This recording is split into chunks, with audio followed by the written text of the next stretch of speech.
Wolf back. What is going on? It's your boy, the Wolf of Grocery. GroceryJournal.com. We breed and feed you fantasy wolves here with your usual 4 p.m. Monday draft. As always, we hit a topic before we get going for a quick 30 minutes or so. And today's topic is wide receiver draft strategy. Nothing is more important to get right in 2024 best ball. If you've done any drafts, you know they absolutely fly off the board, the wide receiver position. This is a follow-up to last week where we hit the running back position. So if you haven't seen that yet, I would definitely recommend tuning on in. We'll reference some of those core strategies as well. But we are going to be diving into the most important position in best ball, starting with just what should your number one goal be in 2024 fantasy best ball? What should you be doing? Not just really at wide receiver, but in any draft. And to me, it boils down to acquiring wide receiver firepower. That is really the name of the game right now. Years and years of studies here. Hayden Winks has a great article, 4+ years of best ball data. You look at Pat Curran, all these great analysts in the space. Every single one of them unanimously agrees that, and you look at advance rates on RotoViz, anything you look at, wide receiver firepower has been a dominant strategy for the most successful best ball players in terms of advance rates, and certainly in terms of moving on to those finals and actually winning it. It has been what you need to do. And now smart drafters and just even casual drafters are starting to recognize that, and it's becoming an avalanche. We're going to talk about wide receiver firepower, how the market has changed in just a sec. I know my man Mo has some crazy, like, this wide receiver is going by this round at this point. Just know, though, that if you just mostly play redraft and you're starting to get your best ball feet wet, like, it is so different. The goals are completely different in the types of players you want, the way the drafts are going to unfold. And the first difference you're going to notice is the wide receiver avalanche, and you cannot get behind. This is not a zig while others are zagging situation, which we will dive into why not. Where most cases you want to kind of go where opposite the crowd is to get a leg up, go the opposite direction to push your team ahead in such high varied situations. That is not what you want to do in these situations. But let's dive into why it is so crucial to get this wide receiver firepower, why that should be on the forefront of your mind as you're making your builds here. Mo, you want to dive into, I'll pull in the quick slide we have here. Let's dive into some of these reasons, though. It is absolutely imperative to get that wide receiver firepower, and let's talk about why. Yes. So just historically, we'll get into it in a second, just looking at some charts and data from Hayden Winks. But historically, the best ball teams, the teams that are winning these tournaments, they're very wide receiver heavy in the early rounds of drafts. So, I mean, why not follow up what the people who are actually making money doing this? Why not follow in their footsteps, follow in their tracks? So it's proven to be a successful strategy. And Pat Curran, he won BBM 2 years ago with a running back start, but that doesn't mean that he didn't have wide receiver firepower on his team. He absolutely hammered the wide receiver position after he started with that running back start. So you need to, and we'll get to the golden rule in a minute, but you need to have wide receivers locked up in the first couple of rounds. If you're getting into round 7 or 8 and you only have 2 wide receivers on your roster, you basically just burnt your entry fee. It's a waste of time, waste of money. You have to absolutely have some quality wide receivers on your roster. And there's a reason why, but also the market's dictating this. We know that wide receivers are drying up incredibly quickly, especially this year. People are starting to understand that wide receivers are incredibly important, and they're flying off the draft boards faster than ever before. Just some quick benchmarks about where wide receivers are going. Wide receiver 12 is gone by pick 17. So 12 of the first 17 picks in drafts are wide receivers this year. And that's subject to change throughout the summer. But generally, the 12th wide receiver is going to be off the board by the middle of round 2. Wide receiver 24 is gone in round 3. And then wide receiver 36 is gone in round 6. So on average, a team will have 3 wide receivers on their roster by the end of round 6. So you can just see that wide receivers are absolutely flying off the board. And then the other part of the market, and it's kind of a symptom of wide receivers coming off earlier, there's running backs available later. So we talked about it last week a ton about how much value there is at running back in round 7 through 10. And even later on in drafts at times, we've got guys like Ezekiel Elliott and the Cowboys and some of the Bengals running backs going in round 11, but we don't need to get into that. But there's so much value at other positions available later in drafts that it just makes sense to be grabbing wide receivers early. So that's kind of like the market reason why we need to be grabbing wide receivers early, just because they dry up so quickly and we want to have quality receivers on our roster. But why is it so necessary to make sure we have wide receiver firepower, and why are we finding this wide receiver firepower in the early rounds? There's a bunch of reasons that are playing into this, but I think the three key points I've laid out here, and the point number 3 here, there's fewer late round hits at running back. And yes, every year we're going to have Tank Dells, we're going to have Puka Nacua. Well, we won't exactly have Puka Nacua, because that combination of 5th round draft capital and breaking every rookie wide receiver record, I don't think we'll ever see that again, at least not in our lifetimes. And the other part with Tank Dell, like, I mean, those are the two guys that people pick out. If you had Tank Dell on your roster, you weren't winning anything. I mean, you know as good as anyone, you had a ton of Tank Dell. You did well for yourself given the regular season prizes, but you couldn't win a best ball tournament with Tank Dell on your roster. I mean, you could theoretically, but it was incredibly difficult. And the reason that we're able to get quality running backs in the later rounds is because we don't really understand how the running back position is going to function to the extent that we understand wide receivers. Wide receivers, it's an incredibly talent-driven position. We know which wide receivers are talented. We know who's going to produce at an incredibly high level. Obviously, there's outliers, but there's far less chaos at the wide receiver position than there is at running backs. We talk about in a piece that I wrote up on rotostreetjournal.com. It came out last week. We talk about this concept of ambiguous running back rooms. There's running backs we aren't truly sure who's going to be the number one option. That doesn't happen at wide receiver. I mean, like, there may be some questions about how the depth chart order is ordered, but we know who the alphas are. And we know that since this is such a talent-driven position, the alphas are going to be the guys getting the most looks. They're going to be getting the targets. They're going to be producing. There's not really massive questions about who the top guys are. And we have a guy like Kyron Williams last year. Nobody really knows about him, but he steps into this, not nobody knows about him, but he wasn't expected to have this massive role, have this massive level of production. He steps into this Rams backfield and he's able to produce at a massive level just because he's given the opportunity and the workload. But if Puka Nacua, or if Cooper Kupp goes down and Tutu Atwell steps in, we're not expecting Tutu Atwell to produce at the level that these high level guys are in the Rams wide receiver room. The talent just isn't, the production just isn't replaceable because it's such a talent driven position, while running back is such a volume driven position. So there's just all these things going into why the fact that wide receiver production isn't replaceable. We know who the talented wide receivers are. Yes, there's going to be outliers every year, but even if you make a hit on those outliers, like in the case of Tank Dell, you might not even find success in best ball tournaments because of other chaotic things that happen, such as injuries. So we need to absolutely hammer the wide receiver firepower early in drafts. And to just put it simply, the historical data backs that up. Yeah, absolutely. And I think the only thing I'd add to that too is, and you alluded to the fact that the hits at running backs are far more common. And the reason because that is the running back position is so much more susceptible to that chaos. Typically, not always. You mentioned Tank Dell, he got hurt. It ruined a lot of my best ball teams, sadly.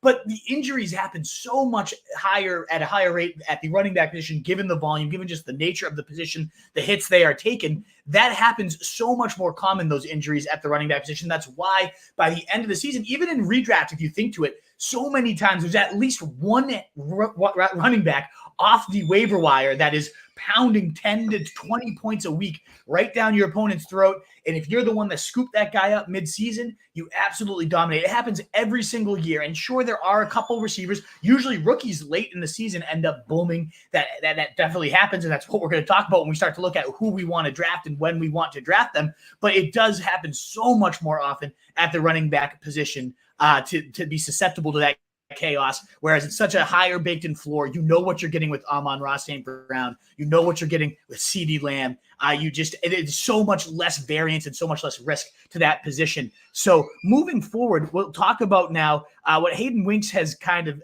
coined as the golden rule here. And I absolutely love it because it bakes in. It again isn't like you have to have 4 receivers in your first 4 picks. That's the only way to get this wide receiver firepower. No, you can certainly take some quote unquote detours, a lot of people like to call it, along your path to acquiring this firepower. But what he in this graph shows, and you can kind of see it here towards the top, is these bluish to greenish grids are 4 or 5 receiver teams through X amount of rounds. And I'm just going to kind of take this banner off so you can see what it's showing. So this is how many wide receivers were drafted through blank rounds and then how many points you were expected to score. And again, I would recommend just checking it on Twitter. It's easier to digest that way, but you can see his kind of clear takeaways here.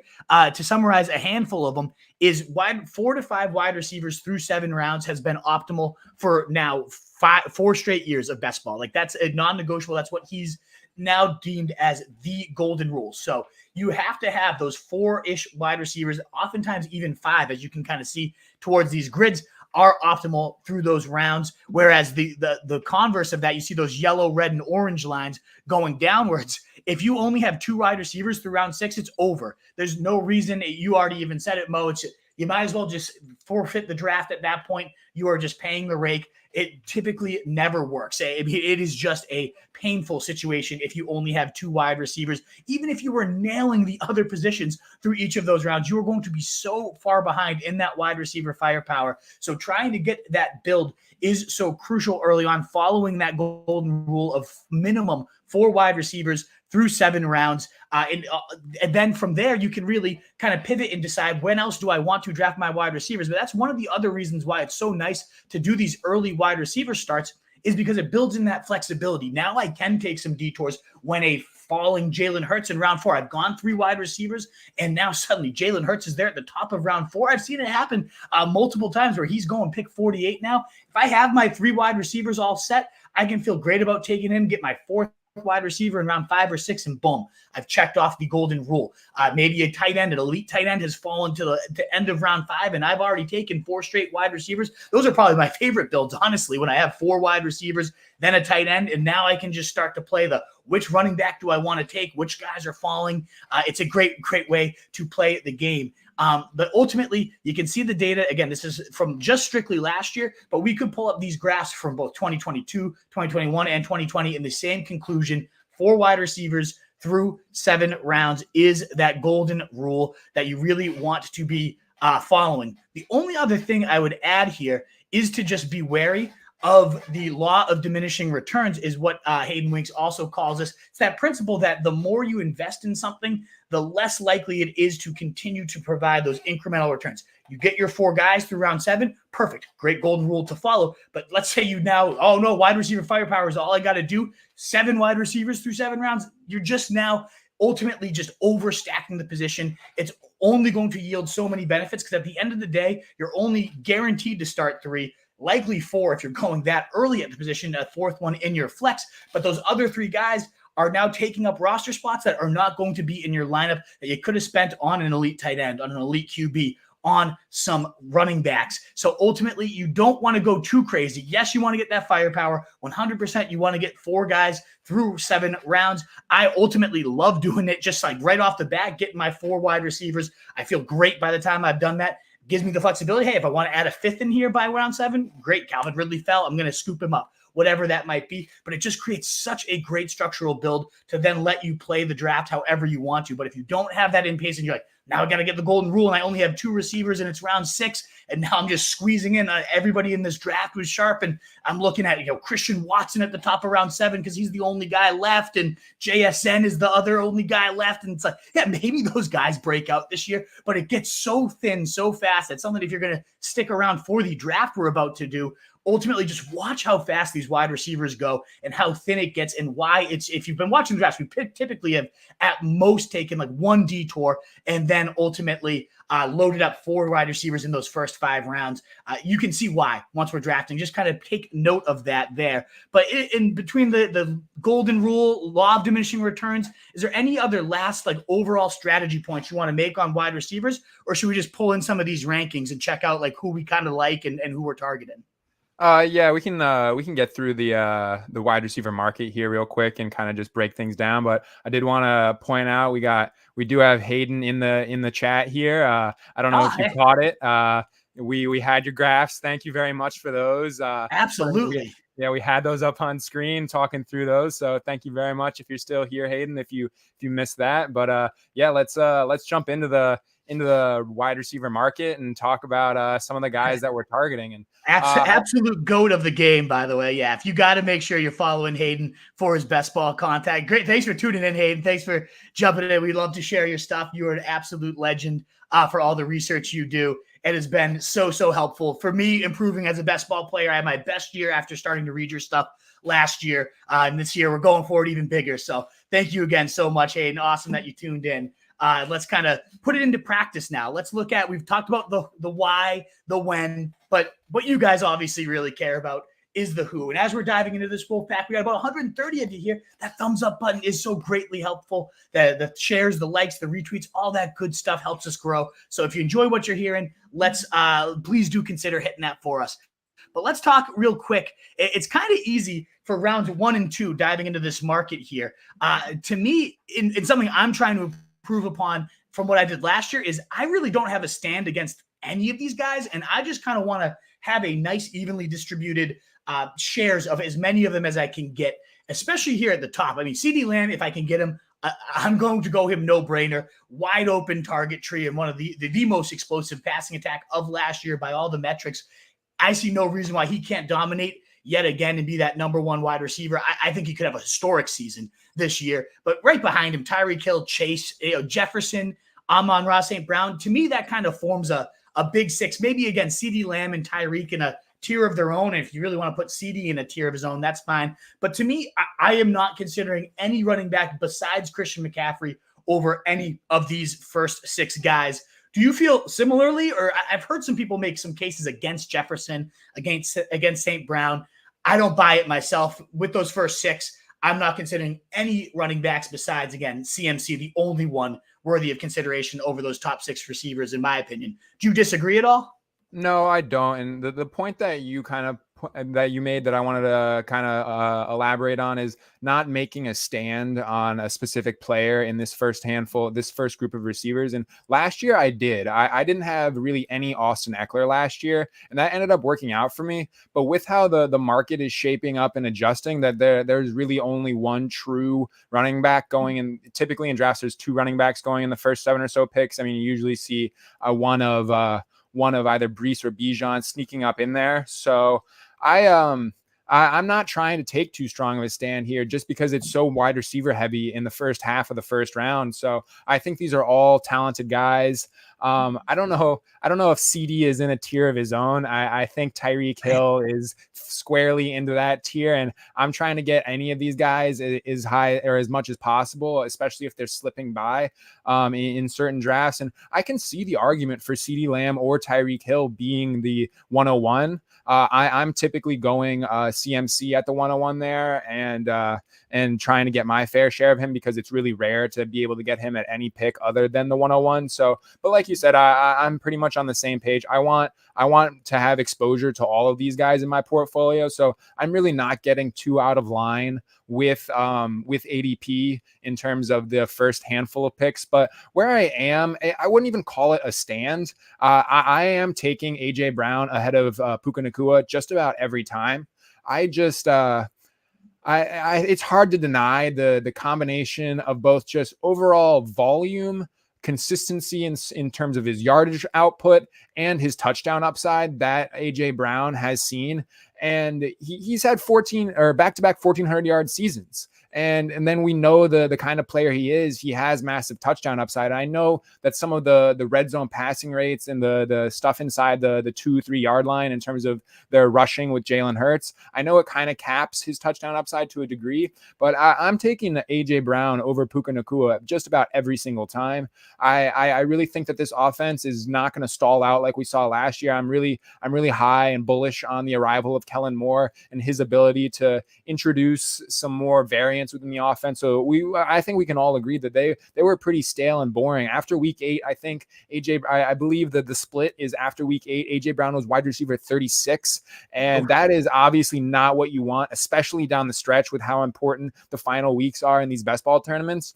But I'm pretty bullish on their ability to maintain consistent offensive production throughout the season. I mean, AJ Brown was on a streak where he was going for like 100 plus yards just basically every single week to start out the first first third of the season, and then things slowed down dramatically. So I'm really hopeful that Kellen Moore can introduce some more variance within this offense, make it less predictable, and that they're gonna be able to maintain consistent production throughout the season. So I've seen too much consistency out of AJ Brown in this Philly offense in terms of his just total overall output across his 2 years, and I think he's got better touchdown upside than Puka Nacua. So I'm going AJ Brown there. That's my only real significant, and you don't even really need to call it a stand. It's like the ADP is 9.6 versus 9.7. Like, it's really not much, but I really regularly see Puka going ahead of him, and I'm clicking AJ Brown first there every time. It gives me a couple quick reactions, then we'll move into round 2 and kind of start flying through this so we can get into the actual draft here. Because like you said, it is so close neck and neck. What does it truly matter? But it does actually matter for a couple reasons. The first, just in terms of the AJ Brown stuff, Jared Smola had a great tweet. I don't know the exact numbers off the top of my head, but in terms of pace of play, Kellen Moore has been to the top 5 of the league in pass rate over expectation, in terms of plays in general, in terms of pushing the pace for his entire career calling plays, whereas the Eagles the last 2 years have been in the bottom 5 of that metric. So just in terms of sheer offensive volume for everybody, the pie is growing as a whole. We should expect that under Kellen Moore, and I would agree. I do typically take Brown over Nacua in a vacuum. That being said, I just want to put a quick cautionary tale. One of my biggest pitfalls last year was I had a big stand, and it was Garrett Wilson over CeeDee Lamb. I thought the Cowboys were going to be slow, and they were. They were archaic for those first 5-6 weeks. Seemed like a good fade, but ultimately going all in on Garrett Wilson, we know that Aaron Rodgers didn't last a friggin' second of the NFL season. Garrett Wilson continues to crater. CeeDee Lamb becomes that guy you needed to have to advance anywhere in the playoffs. So I still had a ton of last year, Puka, Tank, these great teams. I had a ton of Kyron late, and I ultimately advanced. I think I advanced at about a 36% rate. I had a really solid year in terms of getting into the final 4 rounds, but getting into the finals, I didn't make any because I decided that I had to have this big stand. Garrett Wilson was going to outscore CeeDee Lamb, and I just needed Garrett Wilson on every single team. And you can't play that way. If you're going to draft only 10 teams or so, sure, have your player takes, go for it, lock them in. But if you're going to try to, and the name of the game, if you really are going to truly play a lot of best ball, is volume, and you want to get as many of these stabs in there, diversify your portfolio as much as you can. So I would caution anybody from being like, I can only go AJ Brown over Puka Nacua, because let's say Nacua becomes that next Cooper Kupp, and Kupp is hurt again, and he just takes that to the next level. Well, maybe Puka's that guy in weeks 15, 16, and 17 you had to have. So I do like your point. It's definitely well warranted, but I would just say, and from personal bludgeoning last year, from a lot of good teams getting deflated because I decided to make too big of a stand in these early rounds. They're all going in the early rounds for a reason. Unless you truly hate a guy, try to get at least a sprinkling of them all. Maybe, just maybe, sure, you go one guy over the other more often than not, but I would highly caution against that. But yeah, Puka, AJ Brown, Garrett Wilson, Marvin Harrison, those typically round out the top 13 or so overall picks. The kind of quote-unquote first-round guys, I have no issue with any of them. I love getting both of them if I'm down towards the bottom of the draft to start AJ Brown and Garrett Wilson, or Marvin Puka with a little week 17 correlation. Those are some of my favorite starts you can possibly have towards the bottom of the draft. Moving forward, though, to round 2, Drake London, Olave, Ayuk. You can see Devontae Adams goes in round 2. And then a few other ones there that I didn't want to go too fast there. In terms of Jalen Waddle, now bumped up to 22.2. He's been a big riser. He was before too long ago going in round 3. It was an absolute smash play. I was loading up on Waddle in round 3. I'm still cool with him at this price tag, but man, it was nice to have like a locked in round 3 guy like that for as long as we did. But that has definitely crept up. A lot of worthy steam going to Jalen Waddle for the contingent upside, for the just regular upside, even if nothing ever happened to Tyreek Hill. But all these guys, the only one that kind of I question a little bit is Drake London at 14.3. And granted, if I'm towards that side of the draft board, I want to get some Drake London. I could definitely see a huge year coming from Kirk Cousins, hooking up with him if he is that guy. But I don't see any reason why he couldn't be going after Mike Evans at 23. And you could totally make the case that that would make sense. So to me, all of these guys, it seems pretty flat in my opinion, even though obviously they have different ADPs. Where, of course, like one guy goes above the other. You could make the case, really, I think, as you get towards Malik Neighbors. Maybe this is the cutoff. I really do like Neighbors, though, a historic prospect. you could take any of these guys in round 2, and I honestly wouldn't argue with you whether your case is I want more exposure to player X, whether it's correlation for week 17, whether it's, you just have a really good gut feeling, go for it. The one I have been landing probably the most, but again, I'm trying to sprinkle as many different ones as I can, is probably Devontae Adams. I think he continues to get slept on, which is crazy to me. I don't know why you could sleep on Devontae Adams, who has only just been phenomenal for however many straight years, 7, 8 years. Gardner Minshew made, Michael Pittman extremely top, regular top 10 fantasy wide receiver. And I guess that caps the ceiling a little bit. But Adams had a 37-point day in your championship week last year with Aiden O'Connell throwing to him. So to me, the ceiling is still there with Adams. The level of play is there. I do really like going Adams and as well as Nico Collins after that big payday, them kind of saying, you are our boy for the future. You are our number one wide receiver. I really like going these guys, Adams and Nico Collins. But again, I'm just kind of sprinkling all of them in, trying to spread out my exposure. Would you agree that this is kind of the Mike Evans, Malik Neighbors? Is that where this starts to kind of cut off for you? I think so, yeah, because the similar to the way that you've been putting this, I'm pretty comfortable with most of these guys. It just depends on how the draft shakes out, because really any of these guys are going in kind of just random order. It seems like not random, but there's no real adherence to ADP with this group between Ayuk and Waddle for the most part. I mean, like if Waddle goes mid round 2 to early round 2, like it's not insane. Like, of course you're taking him a couple slots ahead of ADP, but I'm not going to call you like stupid or anything. Like it might not be the spot where you want to be grabbing Waddle, but it is what it is. I'm not going to call you crazy. But then it also makes it different too, like, doesn't it? Like if people that are drafting AJ Brown probably don't often have Jalen Waddle, and if it is this flat kind of nature, another thing that Hayden I heard arguing, and I think is a great point on his appearance on JJ Zachary's pod, is like if we do consider it that flat, why not get a little more unique and create those kind of combos that aren't going to be often out there by the time you get to weeks 15, 16, and 17. So there's so much different game theory you could apply to it. Continue on, but I just wanted to toss that out there as you're making that point. And I think that's pretty true. I think that's fair because, the argument has always been like, oh, I hate round 2. Like there's no significant standout. Like they're all exactly the same. So I think, going after unique combinations, because for the most part, people are going to adhere to ADP. And they'll stray, obviously, like they'll stray to a degree, but especially in the early rounds, people are going to try to adhere to ADP. So getting some sort of combination that is on the unique side can definitely be beneficial. But what I was really saying is what I was going to get to is that I'm still in round 2. I'm trying to mix in the guys throughout this tier of receivers. It's not until round 3 that I'm really having some specific stands on players. And I guess we can move on to that portion of the draft board. I think that this is where we start to see a real true break. So I know that the receivers in round 2 versus round 1 are a clear step down, but it's not to the point that I really want to be fading anyone as we scroll incredibly far down the draft board. And we're in the round 3 guy. So some of the there's some guys going in round 3 that I am not getting to very often. I'm not getting to Stephon Diggs very often. It's really hard for me. I'm not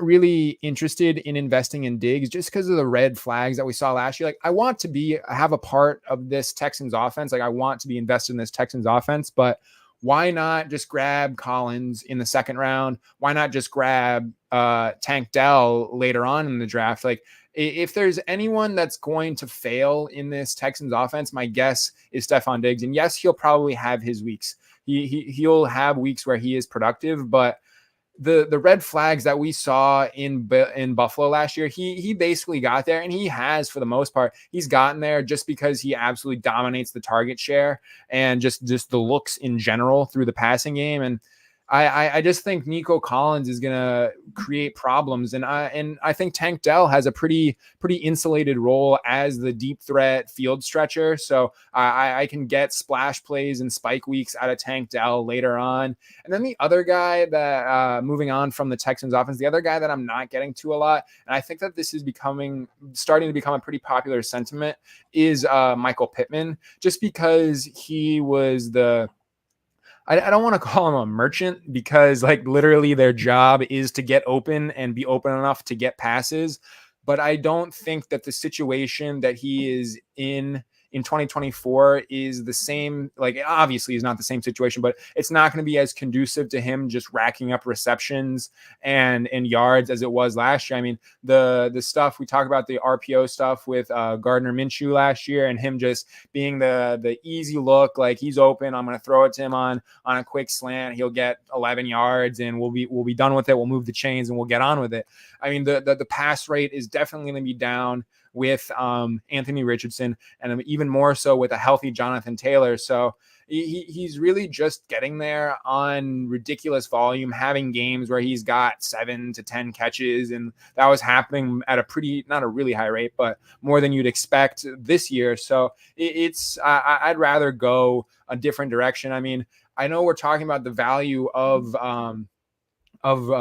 wide receiver here in the early rounds, but he goes in sandwich between Derrick Henry, Cooper Kupp, and Josh Allen. I would rather take all three of those guys ahead of Michael Pittman, so I'm just not getting to him that often. Yeah, Pittman's the one that I would circle as well as somebody I am not getting to a lot. I think he belonged closer to round 5 with all those reasons you cited. This Anthony Richardson offense should look a lot different than what we get from Gardner Minshew last year. And even though the entire offense as a whole should be scoring more points, I agree with you. The passing game is going to be tricky. I haven't got a lot of T. Higgins myself. Somebody in this range I am quote unquote fading. My computer is getting on its last legs here, so I'm going to pop in on my other device in a second. Mo, you want to pull up these rankings? And the one guy I'm going to make the second case for before I move on to there is Cooper Kupp. He's the guy I see with the highest ceiling and potentially the highest floor. The injury risk definitely creates some skepticism after these last 2 years, but 100% healthy, and it's so hard to project injuries each and every year. So if this is the year we get a big rebound, all the talk is he is fully ready to go. You know you're going to get that puff this offseason, but that is important that he is quote unquote healthiest that he's been these last 2 years. McVay says he looks like the Cooper Kupp of old. That's part of why I also don't mind going A.J. Brown over Puka Nacua, is there's definitely a world where Cooper Kupp just comes right back and is that smash you had to have him type of play he was just 2 seasons ago. So I am all in on Cooper Kupp at this reduced price tag. Love that game environment for week 17 too. So that's one of my targets. You mentioned Tank Dell as well. Those are the guys I am often hammering, and I'd also like to go to Amari Cooper over T. Higgins and whatnot, just consistently underpriced, in my opinion. Mo, you good to pull up the receiver rankings on your end? Yep. We will quickly pop over to my stuff, and then we'll get going on a draft here soon. All righty, sounds good. I'm going to come on in on my second device in just a second. All right, so here we are. Pull those in. I'm going to move on to the next tier of running backs, or next tier of wide receivers rather. So here we are. We've got this range: Christian Kirk, Terry McLaurin, Keenan Allen. The guys that I'm getting to pretty often. I've talked about it at length with the Jags. I'm getting to Christian Kirk a lot. I think that it's pretty. I don't want to say it's just safe, like projectable volume, but it really is. I mean, he's going to play a pretty significant role in this offense. We saw him do it last year in terms of his ability to draw targets. And I'm not done with this Jags offense. I think people are kind of out a year too early, and I'm more than willing to take stabs on this Jags offense. And the stacks are so easy to build with Trevor Lawrence going in the 120s. Like he usually goes in round 10. You can get him there. And the other guys that are available late, I like Brian Thomas. I'm just a fan of most weapons in this offense in general. And the fact that you can grab Trevor Lawrence as one of the middle tier QBs. He's not really highly drafted, but he's not slipping super far. So I enjoy that. We've talked about Terry McLaurin before. 4. The guy that I'm not, we talked about Terry McLaurin, me liking him and stuff. The guy that I'm not really getting to a lot is Jaden Reed. I struggle a lot with the Packers offense and just generally projecting how things are going to work out. And with Jaden Reed being in the slot, there's a clear path to him not being out there for 2 receiver sets. We know that this is going to be a pretty messy rotation in general in terms of how the wide receivers get used. And Christian Watson, Dontavian Wicks, I'm not really getting to Dobbs, but the other guys, and you can get the tight end, you can stack him up late, whichever tight end you prefer. I mean, most people are like not big fans of the messy tight end room that they have, but you can grab either of the tight ends pretty late in drafts. So I find it pretty easy to stack up the Green Bay offense, and I want to, but I tend to not have Jaden Reed be a part of those stacks. Is there anyone in this range that you're really targeting or fading, Wolf? Yeah, so in round 5, I'm starting to really sneak in a lot of Marquise Brown, whether that's because I took a round 4 Mahomes. It's an offense that they just talk about all of OTAs. What's one big difference? Every single play was going down the field. I know it's spring practice. I know it's on air and light defense. But the fact that you could obviously just tell what the personnel moves this offense went after was more speed, more deep attempts. We saw so many years of this offense being a high-flying, you have to have it type of attack. And I mean, Marquise Brown, there's so many metrics in his favor: yards per route run, open rate throughout his time in Baltimore. He had an alpha type season while DeAndre Hopkins was hurt in Arizona just a couple seasons ago. Yeah, he constantly has little dings, and that does scare me. I'm not going to lie. That's why he's probably a round 5 pick. But if he stays healthy for 15 to 16 games with Mahomes, there's definitely spike week upside and a whole lot more consistency, because I think this, even last year with a dreadful wide receiver core, they were still the number 1 team in pass rate over expectation. So I love getting my Chiefs, whether that is Marquise Brown. If you prefer to take a shot on Xavier Worthy and the unknown of the rookie upside, great in the screen game. I mean, he is deadly too. So I have no problem if you'd rather go with Xavier Worthy. Love getting one of those 2 guys in this round 5.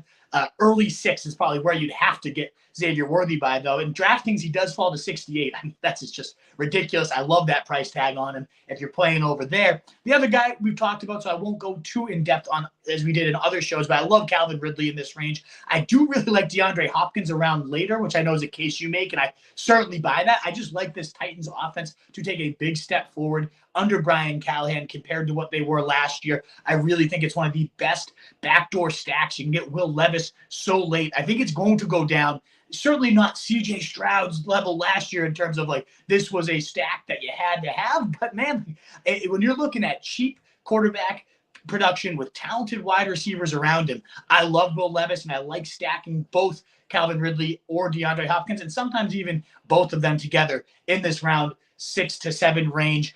I agree with your Jaden Reed fade as well. He's probably the guy I do have the least in this range. I still don't full hard fade him, because again, this early you do want as much exposure as you can. Not quite as this is where you can start to get more defined player takes, though. Round 1 and 2, you really do want to get a little bit of all of those guys. Again, the CeeDee Lamb experience will forever scar me from last year. But if you do take more aggressive stance here that I really want this guy in round 6, or I really just have no interest in drafting someone as well, it's rarely going to burn you, because as you talked about at the top, we're now into like wide receiver 40 by the time we're hitting this range.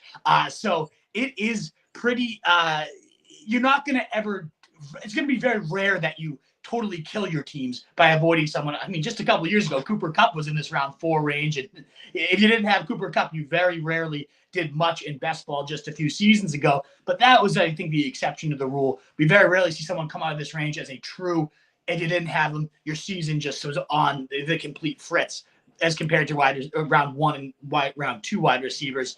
But this is kind of that range where it's like, again, we're citing Hayden Winks. And again, thanks for popping by, Hayden, and commenting in that data you have, the articles. It truly has changed the way I attack best ball for the better. So many more winnings last year because of your stuff directly. I can't thank you enough. That wide receiver 4, the golden rule, you have to have 4 by the end of round 7. Who is that guy for you? Who is the cutoff? Like, if I haven't got this guy, I know I'm in some trouble here at wide receiver. Let me go find him on this list. Here it is. I am shaking in my boots if anyone lesser than Tyler Lockett is my wide receiver 4. And I guess I guess I could make the argument for Rashid Shaheed as well. He's getting some steam lately. And I mean, like, just because it's real obvious, like who else is going to be catching balls? I mean, we've made fun of A.T. Perry for the last month and a half. Like, no one else is really there to take away targets. And you know what? His just general game provides such value in best ball. But I guess these two are the guys for me. Lockett, just really safe play in terms of beating his ADP. His ADP is wide receiver 51, which is kind of insane. He's the 100th pick overall. 98.4 is his overall ADP, but he's the wide receiver 51. So half the picks that are coming off the board through the first 100 picks are wide receivers, just to once again reiterate how wide receiver heavy these drafts are. But I'm really starting to get uncomfortable if my wide receiver 4 is anyone lesser than Tyler Lockett. I think he can pretty easily pay off at a wide receiver 4 price tag. I think he's at the point in his career where he's not really going to be a massive hit like we've seen top 20 wide receiver and finishes in terms of points per game for him, like across his career, like pretty regularly.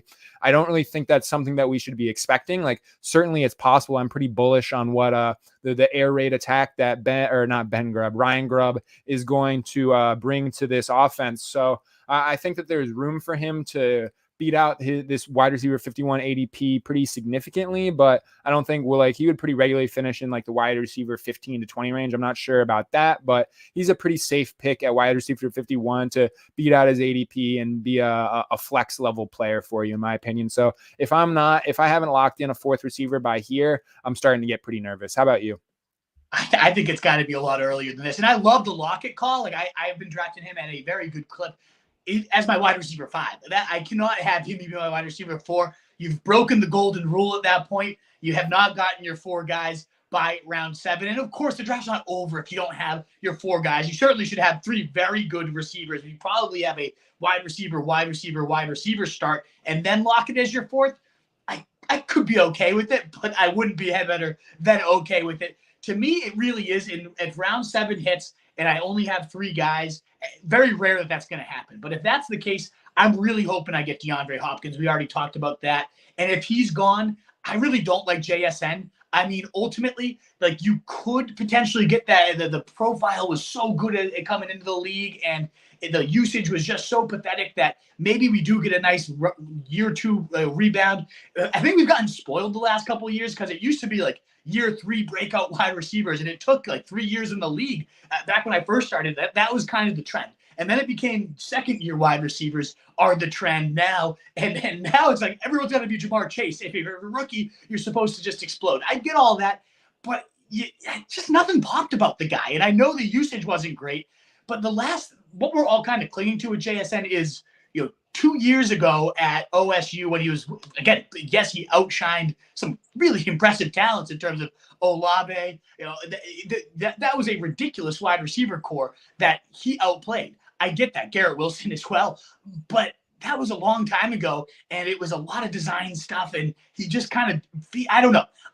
I don't love him as my wide receiver 4 is what I'm getting at. To me, it's got to be Hopkins. And if I've missed on Hopkins, at this stage, this is going to probably change by the time July and August. It certainly will change by then because we're going to have more information, and he's not going to be going here at that point. But Rashee Rice has also kind of become that guy if I have 3 really good wide receivers, I don't mind taking that stab right here as my 4th guy, because if we get a 2 to 3 game suspension and that's all we have, this is going to be a steal. His price can and probably will move up to around 4 to 5 pick, and now I have a great wide receiver that I would love. Even if it's 6 games, I could stomach that at round 7, 8 right now. It'll probably drive his price down a round or 2, and I'll be a little upset that, I didn't invest at the perfect time in the guy. But he's a guy that I could accept as my wide receiver 4 going in this range. Once you hit JSN and Jamison Williams, again, exciting. I get all the buzz that's coming in on both those guys. JMO, the 3rd-year wide receiver, has only played 16 total games. Again, freakish profile. Like, very few people can wreck a game like he used to be able to at Alabama. What if he regains that in the explosive line? You could go and wax poetic with a guy. Could he end up being your wide receiver 4 and be an absolute smash? Yeah, he really could, but I really prefer these guys as 5s. And if we go back to that running back show of last week, you're also foregoing some really clear, safe just sturdy running back production in this round to 7 to 9 range. So, and to me, it's Hopkins or bust. Like I usually have 4 wide receivers by the time I'm hitting round 7 anyways. And if I don't, I'm really hoping it's Hopkins that falls to me. Rashee Rice is like right now the guy that could potentially be that guy. The suspension could ultimately ruin that. Not a whole lot of other names. Lad McConkey's the last one I'll throw out there. It's again that kind of like, well, why wouldn't you go after year 2 JSN, who now has the year under his belt, and we know he had an even better prospect profile? Well, we also saw him not succeed on an NFL field very well, and we can't discredit that. Like that is a big. That's the biggest data point. He was in the NFL and he didn't really do much to flash. Whereas Ladd, could he be the number 2 to Josh Palmer and be one of the worst picks you ever make in this range and one of the run heaviest attacks? Yeah, that probably a 50-50 shot. That is what happens. And that's scary for sure. But there's also the shot that he is the clear number 1 for Justin Herbert, one of the best arms in the league. He can get open against one of the best zone open rates of all the college football last year. Great against man as well. There's no layer of the field this guy can attack. So all the early buzz right now is him and Herbert are connecting and they're staying after practice together. All the stuff you expect to read this year, but you like to read as well. So there's that unknown factor that a lot of times with rookies, yes, there's something to be said about sophomores that maybe the year under their belt and whatnot. But again, we've seen them be bad. It's the meme. I actually think it was Corinne talking about it earlier in a podcast I was listening to 2 days ago with Eric. And they were talking about that, like the Family Guy meme of like, you could get a boat or you could have the mystery box. And he's like, yeah, it could be a boat. And it's like, yeah, the mystery box at this stage, though, is kind of valuable because we know is a very rare chance for JSN, a guy like JSN and JMO. Could they be boats?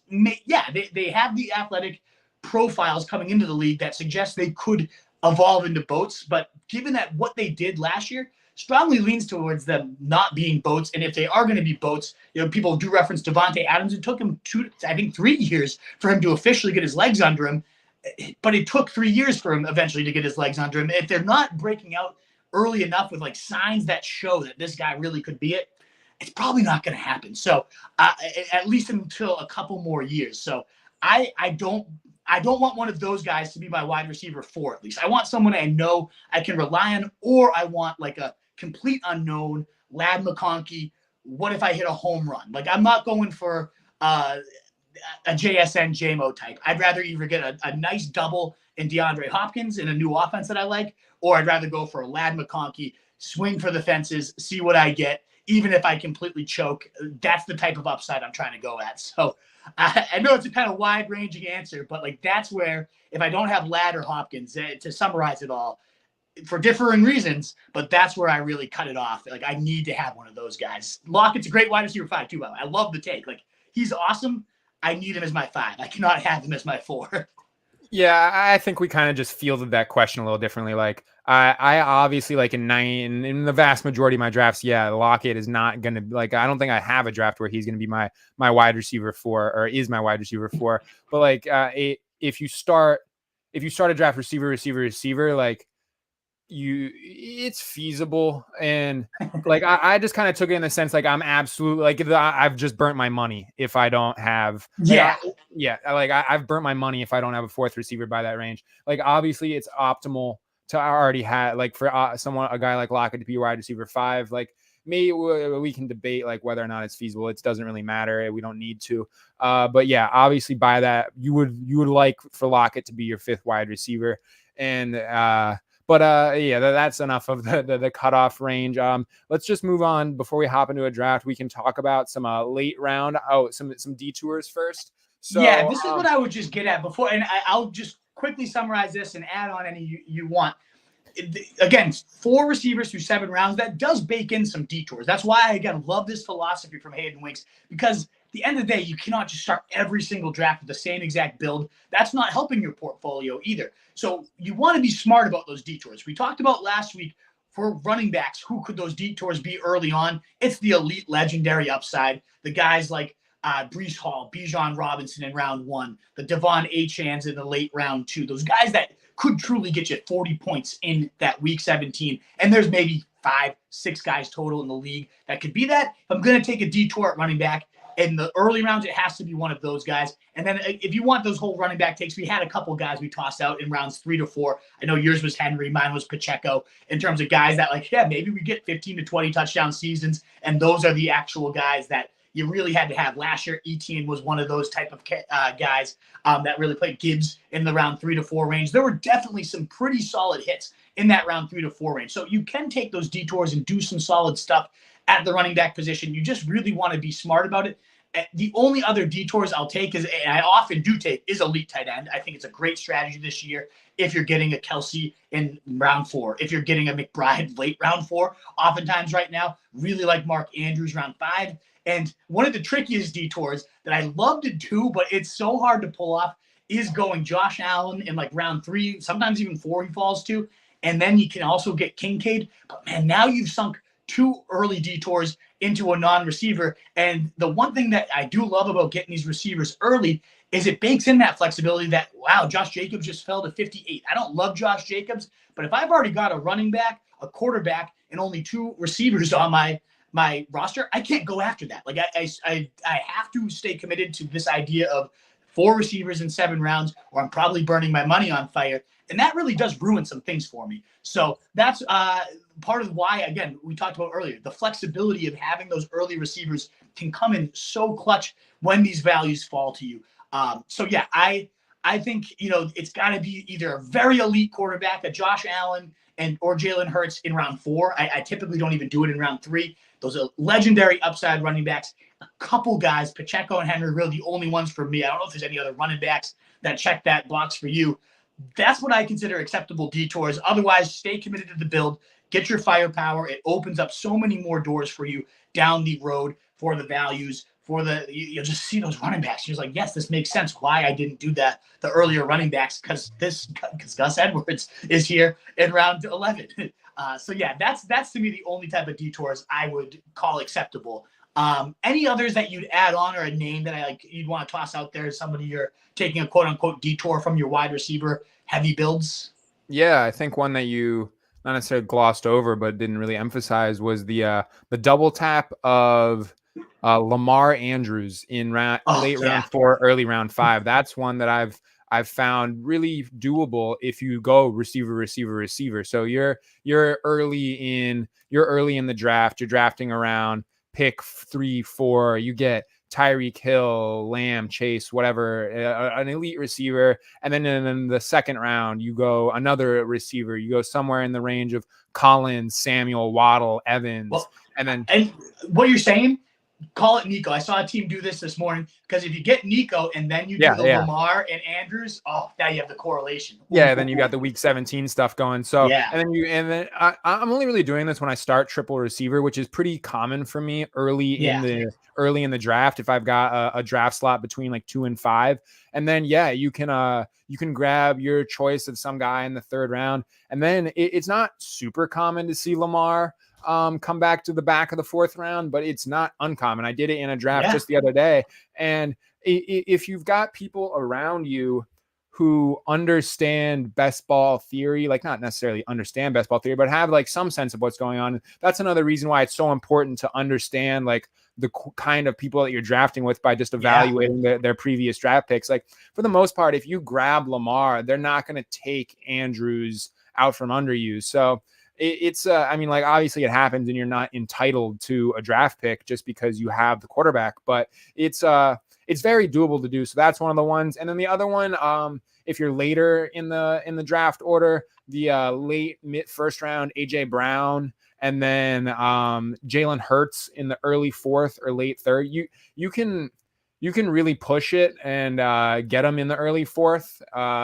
And on DraftKings, it's even possible to do the which is what I love about DraftKings. It's possible to do the giga stack of the Eagles in the first 4 rounds, because Devonta Smith's ADP in DraftKings is still sitting around 30. So that's middle of round 3. it's feasible for him to fall to the end of round 3. You've already grabbed AJ Brown, and then you can grab Jalen Hurts early round 4. So that's just like one of those things that you can't really do it on underdog just because of Devonta Smith's going a little earlier. But I've been doing a lot of my drafts, all of my drafts recently have been on DraftKings, other than some slows that I've got going on underdog. And it's feasible to pull off that giga stack with the Eagles offense. So that's another one that I want to call out if you're more so if you're drafting on DraftKings. But you can still do the AJ Brown and a detour to Hurts in the 3rd or 4th on underdog.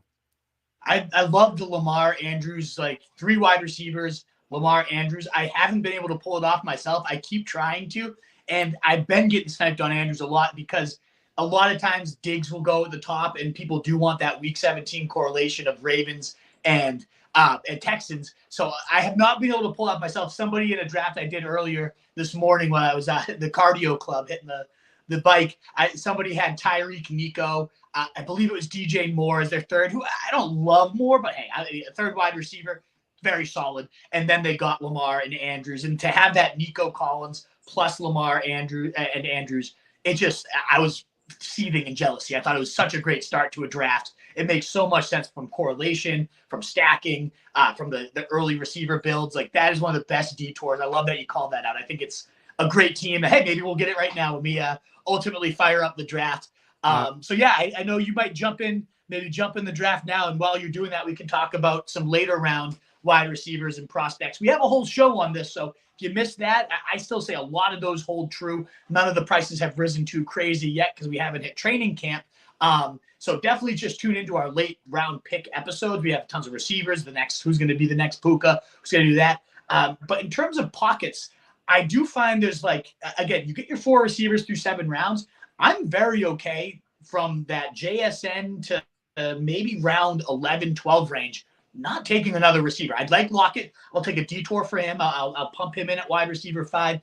I'm into Mike Williams. I do think there's a lot of touchdown upside there with Aaron Rodgers. Not someone I'm forcing in because, again, James Conner's often there. There's these running backs who are just following that. I'll have my 4 receivers, maybe a tight end. And I don't know if you heard this Legendary Upside podcast, but they were talking about it. They referred to it as a Shrek turd because it's just green, running back. They just load up all these running backs, and it becomes this huge log of green. I find myself do that all the time, but Lockett will sometimes make his way in there.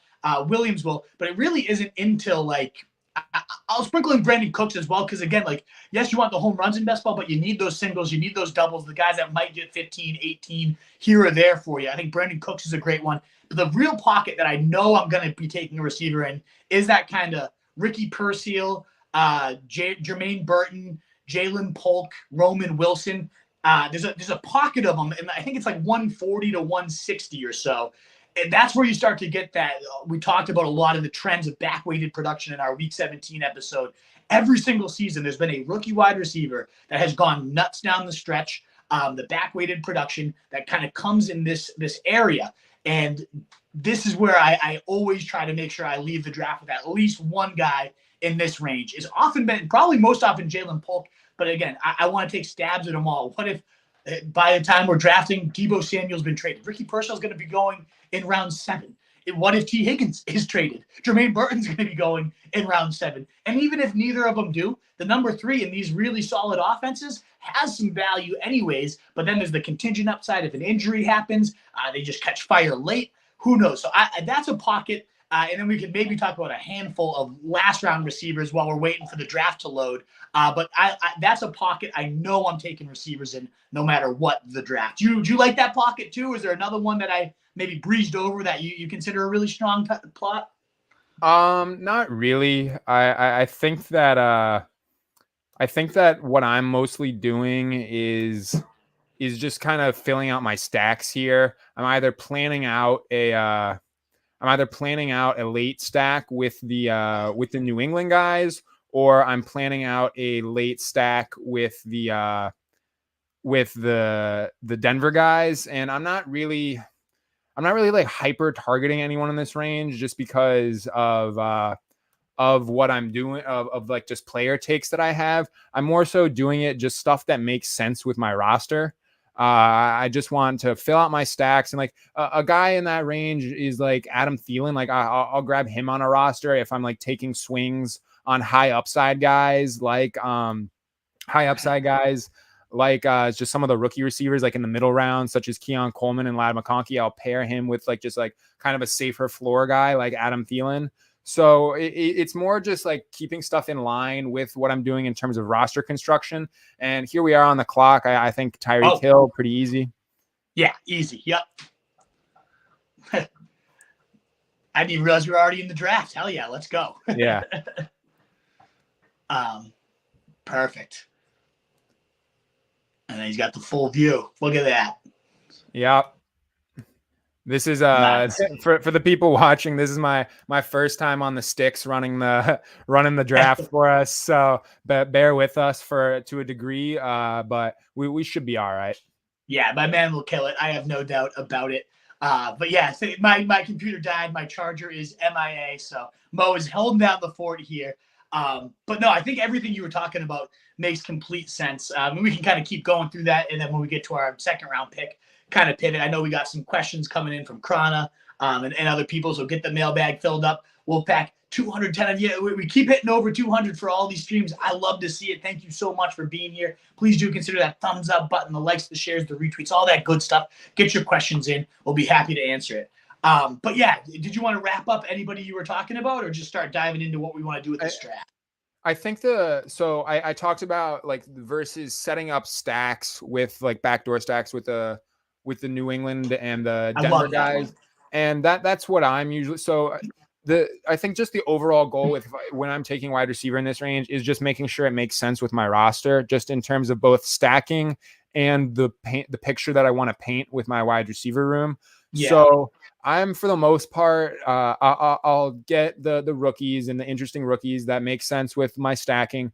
And then if I think I've taken some like riskier picks in terms of wide receivers, I'll take guys like that I think provide a safe floor, and not necessarily like a super safe floor, but I know that they're going to be out there in week 17 playing, unless they're hurt, obviously. Like I know that they're not really in danger, in like super danger. Obviously, like it's not a non-zero chance, but they're not in danger of losing the role. And those are guys like Zay Jones and Demarcus Robinson is who I'm usually going after. Like those are like the safer veterans that I like. And obviously, like I'm adding them on if it makes sense with my stacking as well.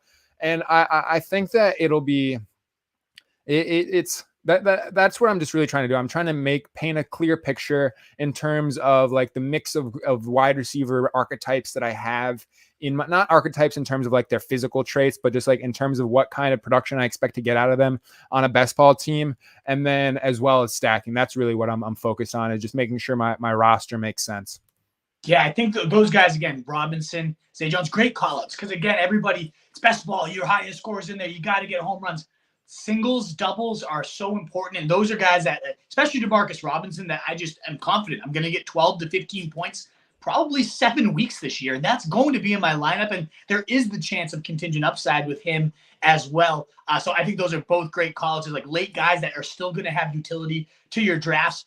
I don't find myself taking too many crazy cuts late. I like going DJ Chark potentially as well. A guy we saw have a 30-point day with Bryce Young as his quarterback. I know we're about to be on the clock. So who are some names you have kind of in the queue here? I've got Debo and I had Saquon just because he was falling, but I'm usually going Debo here. Is that, who else is there? Evans and... Yeah, we got Evans. We could do Achane. I like Debo here. You got the week 16 correlation.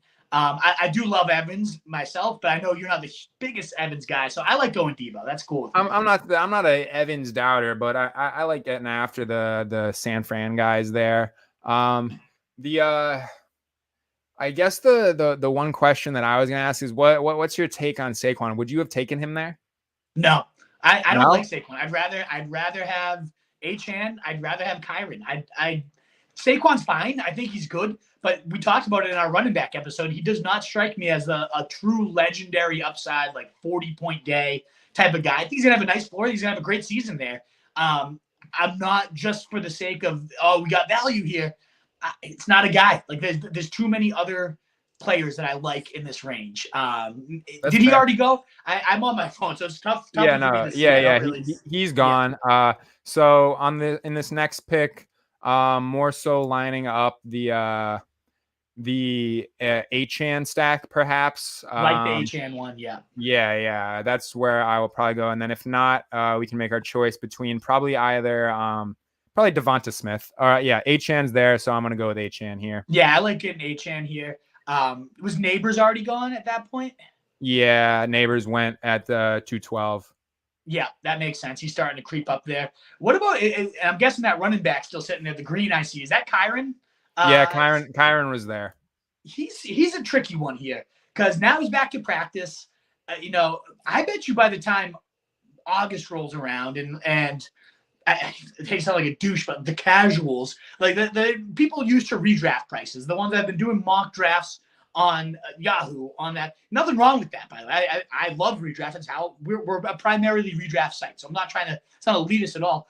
But they're going to come in and they're going to be used to Kyron going at pick 12, pick 13, and he's going to start to skyrocket. So like, there's not going to be much longer, I don't think, that you can get Kyron Williams in round 3. Now, I preferred Achan, especially with our build. We already had Tyreek, like all in for Dolphins. That makes sense. Love it. But ultimately, like I think the days of Kyron going in round 3 are close to numbered. So I do want to start getting a bit more of him in that mid to even early round 3 nowadays, especially if the Evans, the Neighbors, the receivers I really like are gone. I kind of draw that line for myself at Devonta Smith. I don't know. I don't love Devonta Smith to the point where I'm going to take him above Kyron Williams, who just broke fantasy and is likely to be McVay's workhorse again. Maybe Corum eats into the goal line role because he is a beast at the stripe. I get all that case too. I do. But I think Kyron's, just for the sake of investing in him, the downside is real with Kyron Williams. The foot thing could flare up. It was one outlier season for a May prospect. Like, there's tons of red flags. So I get that, but for the sake of getting him, like I'm not going to draft him in the middle of round 2, which is where I think his price ultimately settles. And I don't want to be without Kyron Williams for my entire portfolio. So like this is where I think we want to start looking to get him. At least myself. Do you have any interest, or are you kind of fade Kyron? No, I don't want to fade Kyron. I think the price is where it should be. But I think that the point that you made in regards to him getting pushed up as more and more people are starting to draft best ball teams is pretty fair. So I think that that's why you should really start to invest in Kyron, because I don't want to have I'm not going to be taking Kyron at the 1-2 turn. So I agree. That's where most people in redraft leagues will be thinking he should be going. So, and I don't think he'll ever make it there in these best ball drafts. I think we could pretty easily see him jump back up into the middle of round 2. So I think it's pretty fair to get to him a little bit more often, and in anticipation of the jump as more people start to come in. And we are going to be up here in a couple of picks. A lot of we can try and do the Lamar thing. It's looking like there's a chance of him being there. We've got someone just took Mark Andrews, so it's not. I don't think I want to do Lamar. We're on the clock here. Trey McBride, Kirk, Jacobs, Mahomes. Cooper's gone. Amari Cooper. Yeah. I kind of like going Kirk, getting a third receiver here. Gives us the I'm fine with flexibility that. to see what falls to us in the next round. I'm fine with that. And this is where, so yeah, we'll go Kirk here. I know it's one of your guys, and I don't have a lot of them yet, and I really do like Kirk. So I think that's fine to get him here. I like kind of maybe McLaurin on the next round as someone to consider. I like Pacheco. Is he already taken, or? Yeah, Pacheco was off the board a little while ago. So maybe McBride here, because now we have secured that third wide receiver, so we could maybe make that receiver or that tight end detour if he falls to us. I wouldn't have wanted to do that, though, because look at the receivers continue to fly. We could have been left boxed out again on wide receiver, which I wouldn't have hated Hollywood Brown here either. Like, that would have been okay at this point of the draft. But, yeah, we're going to make our pick. But that's kind of the point of Achane here. It's like, yeah, I like him there in round 3, but, man, like, it saps you some flexibility. But, yeah, who are you looking at, McBride? Yeah, I don't know if I want to go. We could do Mahomes or McBride. That's where I'm really going here. Yeah, I would probably go McBride. That's fine with me. Yeah, we Grab did Mahomes Kyler our hopefully last later. draft, and had we gone maybe Hollywood in round 4, which feels a little early and aggressive, but I mean it's a stack. Once you do get to that, which we kind of got forced into last time, was you have to go Rashee Rice. And I like Rashee Rice. I just talked about him as maybe that cutoff wide receiver 4 for me. But if he does, let's say he gets suspended for 9 to 10 games, then that stack is looking a little less attractive. Yeah, I think that price tag on McBride, and something I was thinking of too is like, I like the value we got in Achan, but that goes to show you like you suddenly start to like your detours are limited. You can only go so variable at this point, and we took 2 detours now. In terms of a running back and a tight end, I think those are a legendary tight end, a legendary running back, and a tight end that has 30 plus type of craziness, that we've seen those huge weeks from him. But ultimately, I think I'm trying. I I really don't mind going Cooper Kupp where we took Achan. Like I've started to creep him up my draft board just because I'm feeling him rebounding. Now we would have had like a Trey McBride, Cooper Kupp week 17 thing going, which would have been kind of nice. I don't know. Like it's so hard to get away from early receivers. And then like we would have had that flexibility where we took Kirk to maybe take the falling Mahomes. Who's the QB that went after we took Kirk? It was Anthony Richardson to the Michael Pittman team. Oh, okay. That's one thing that I kind of wanted to talk to you about. It's so we know the value of stacking and what it can bring to a team, and it's just so hard to. Also, Cooper Kupp wasn't even there when we took Achan. He went well ahead of ADP. He went with at the 301. Yeah. So, but it's so hard to pass up a falling value on a Lamar or a Jalen Hurts here, but it's so hard to stack them if you don't have. We didn't have Andrews or Flowers for Lamar, and we didn't have Smith or AJ Brown for Hurts. So, and the stacking pieces are very limited after that point. So, it's hard to remain like I don't want to say disciplined, but I guess it's like pretty true. It requires discipline to not take the falling Lamar or the falling Hurts. Is that something that you struggle with? Because I'm really like, you see Lamar like 10 picks or Hurts, like I think Hurts in this case, he went 10 picks or so past ADP, maybe even more. And it's really hard to pass that up. Is that something that you're constantly kind of having that debate? Absolutely. And it raises that point of like, because we went Achan, it really makes it tough to go there. Otherwise, I love it. Jalen Hurts, 10 round picks past ADP, even unstacked. I'm cool with it. Like Jalen Hurts is an absolute monster with a huge floor. I can get a correlated quarterback later. I can figure that out. Same with Lamar. Like that's why I do love the 3 wide receiver starts, is that flexibility to pounce on these. When you had Achan, we probably really couldn't. We needed to get that Christian Kirk wide receiver 3 pick in. And I know we're about to be up. So who are we looking at? So we've got Rachaad White falling well down the draft board. His ADP is at 60, and we're going to be up at pick 70. We've got DeAndre Hopkins as well available to us. And then we've got Brian Thomas for our Jag stack. I kind of like going Hopkins here because then we could always go Thomas on the way back if he makes it to us. Now we have a little week 17 correlation with Christian Kirk. I don't like Rachaad White. That's another one where it's like I don't really feel like just taking the value to take it. I like D-Hop here. I'll go Hopkins. I'm fine. And with now that. we've achieved our golden rule. We have our 4 receivers through round 7 here. A little bit later than I typically do, honestly, with two early detours. But I like getting D-Hop there. I think it's a nice, safe receiver give us the flexibility. If Thomas makes it back to us, I'm good with it. So yeah, we got White there at the top. Who's the other, the uncued receiver? Is that JSN? Keon Coleman. Yeah. Don't hate Coleman. I mean, another, again, like similar to the McConkey, like could be a home run. I know you're not necessarily a Coleman guy, but I don't hate him. Brian Thomas goes to a psychopath who's starting 6 straight wide receivers.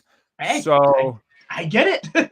Yeah. I don't know about 6 straight. That's one of the highest advancing builds. Is it? We're not up yet, are we? No, we're still 2 picks away. So Okay. Rashad White continues to fall. And Here's where I then get my exposure. Sure. I'd be okay with White here. What other running backs? Who's the top of the queue? Let's hear him. we've got Montgomery, Rashad White. We could go bully tight end and do a Jags thing with Ingram. And then at receiver, we've got JSN, Christian Watson, Rice. Nah. You Rice, don't don't you don't mind. like Rice? No, I like Rice. I don't mind him there at all. So Um, we got Rashad White 20 picks almost over, or no, 15 picks past ADP. I'm good with it. Yeah, this All is right, where yeah, again I don't want to be completely out on White. If I can get him 15 picks past ADP, feels like the yeah, right time to go for it. That's too yeah. much hate for the running back 4 last year. Like, He slides so often in drafts too. It's kind of ridiculous.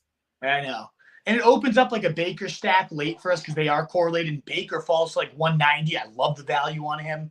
The way he's been falling lately. I like it. Mhm. I'm good with that for sure. Especially because like as much as I do love Achan and the legendary upside, he's not the safest pick by any means in round 3. Like the injury concern is real. What if Mostert gets 18 touchdowns again? Questions are real. So to get a safer running back like White there, 15 picks past ADP, I mean that's a pretty high floor to be getting that late. I'm okay with that for sure. Yeah, I don't mind it at all. And yeah, I've been able to scoop him up, slipping past ADP pretty regularly, just because the hate is just so real with him, and the hate is warranted. I mean, like I've been going back and forth. I've been having this debate with myself far too often. Like the hate's warranted. He was inefficient as a rusher. Like everything rush yards over expected, like missed tackles, forced, like not really what you want to see as a rusher, but he provides that 3-down skill set that we so Mm-hmm. desperately crave in running backs, just that pass catching ability. And then I get that, like, I like Bucky Irving as much as the next guy, but how much of a threat is Bucky Irving going to be to Rashad White? Like, and we know what else, like they've tried everyone else possible to take work away from Rashad White, just because, simply not because they think he's bad, just simply because they don't want to be giving him that many touches, and it just hasn't worked out. And is Bucky Irving the answer to that? Like, is he going to be the guy that takes away work and is able to take work off of his plate? I mean, I like Bucky Irving, and I kind of hope that that's the case, but is he really going to be the answer? Like, we all understand that the path to Rashad White doing as well as he did last year was consolidating every single touch, the rushing work, the receiving work, and the goal line work. He managed to get all of it. And is it like crazy to say he might be able to do that again next year? I don't know. Not crazy at all. I mean, Bucky Irving, we know how underwhelming the testing was. I like the guy. I think he plays way faster than the testing suggests. I could see him becoming a much bigger threat for the rushing work because of all those inefficiencies you cited. Like if that goes to Irving, who's been getting real good steam out of the early OTAs from the coaching staff, yeah, all of that could be great for Bucky Irving. I love him at pick 170. But that all being said, there's no guarantee that it ultimately happens. That what if the testing was bad and it indicates that he's just not that good? This is a third, fourth round rookie. How many times have we seen those guys not pan out? I don't know if you mind scrolling down, Mo, so we can see kind of the next round of picks here. Getting on the sticks here. You got some training to do here, young Padawan. I'll catch There up we go. here. Perfect. But yeah, I 70 is insane. And like to me, it's kind of like we're in on Kamara in the round like 70 to 78 range. Similar thing. Horrible rushing metrics last year, terrible efficiency. 3-down back that's going to see a ton of receiving volume at a cheap price tag. That was a top 5 running back last year because of volume. Rashad White is that, but younger, probably a little bit better at this stage of their career. I think it's awesome that we got him at 70. I'm shocked he came around to us, but I had less faith Hopkins would, and I really wanted that 4th receiver. All right, we're about to be up, so I'm good with Rashad White for sure, by the way. But who we got queued up here?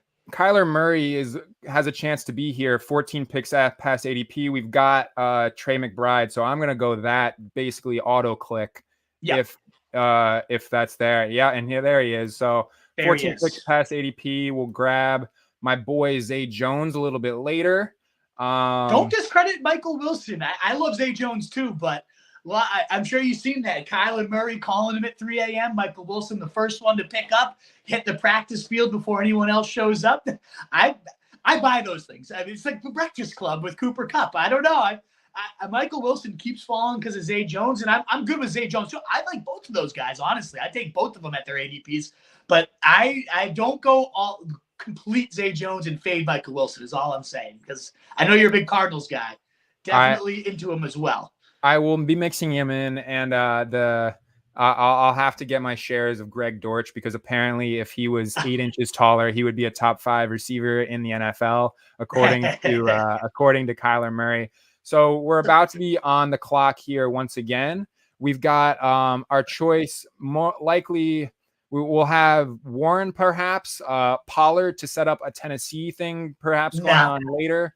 Pollard goes. So we've got Warren, Shaheed would be 10 picks ahead of ADP. Do you like just going one of our usual guys, Warren? We're getting 10 picks of ADP value. I love Warren here. Yeah, absolutely. I think it's a great pick. We're getting some massive values here in this draft. We've got. And I think that's a great point too. If you don't mind me expand real quick, like we talked about Hayden and all the research he did. One of his other huge takeaways was, if you get a guy 10 to 15 picks behind ADP, like whether it correlates with what you're building or not, sometimes you got to sacrifice the build. Like 6 picks of ADP value, man, it doesn't do a whole ton. But once you get into the double digits of like, this guy has fallen a full round, that has historically smashed every single year. And we've now gotten 2 guys back to back. And I certainly love it when it's like a Warren who I really like as a player. Never mind White. It's like, yeah, it's not a guy I love, but this gives me a reason to get him in my portfolio. I have no issue with it. So yeah, no, I think that's great. Going Warren there, just a point of value is great. Should we pull in real quick? Krana mentioning, and guys, get your questions on in. Be happy to answer them. So apart from CMC, Brees Bijan, round 1 and early round 2 is going to be elite. Yeah, we talked about it. 12 receivers in the first, was it 15 receivers in the first 17 or something like that? It was wide receiver 12 is done by pick 15 or something like that, right? It was pick 17. Pretty wild. Yeah, so yeah, pretty insane. And I'm willing to go Achane in the second round as well. I'll get Saquon and Taylor past ADP, because we've talked about like this kind of stuff. Like I'm planning to draft like probably 150 to 200 best ball teams by the end of the summer. I'm about 45 right now, so I'm pacing to finish around where I'm hoping to. And I don't want to have 0% Saquon Barkley and 0% Jonathan Taylor, so I'm not stone cold fading them. I don't think that they are super worthy of where I don't think they're worthy of where they're currently going, but I think like the path for them paying off at ADP is obviously there. I don't think it's the most likely outcome. I don't think that either of them will pay off at their ADP, but like obviously you can paint the picture where either of those guys goes for a bunch of touchdowns or really just anything. Like Jonathan Taylor, just an incredible rusher, not really involved in the passing game though, which is one of the knocks on him going at that price. But the path is clear, so I don't want to have 0%. So but I agree. The guys that I really am doing hero RB builds with are CMC, Brees, and Bijan, and then Achane to a degree. You can kind of count that as hero RB depending on how you go. We ended up not really doing that because we got such values on some other guys. But I think that it just the way the market's shaking out and how teams have been successful, it makes the most sense to be going wide receiver early in the round or in early rounds. Absolutely. He asked Waddle bounce back too, which I am 100% on. Let's talk about who's up at the top here, and we'll make some picks. So we at receiver, we've got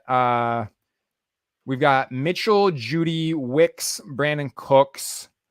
And then at running back, we can do Brian Robinson, just straight up. We could do Tajay to set up a Tennessee thing once more.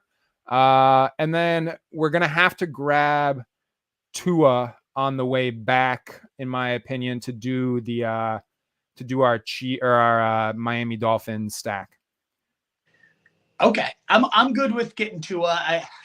I don't ever feel like I have to force it, but it does make sense. I'd like to get a receiver then if you're locking into it for our next round. Yeah, so we're going to have to go Judy, Wicks, or Cooks. I like either Wicks or Cooks. I'll leave that to you. Cooks being the safer play, Wicks being the higher ceiling play, based on what you think we need more here. I'll go with Wicks. All right, yeah.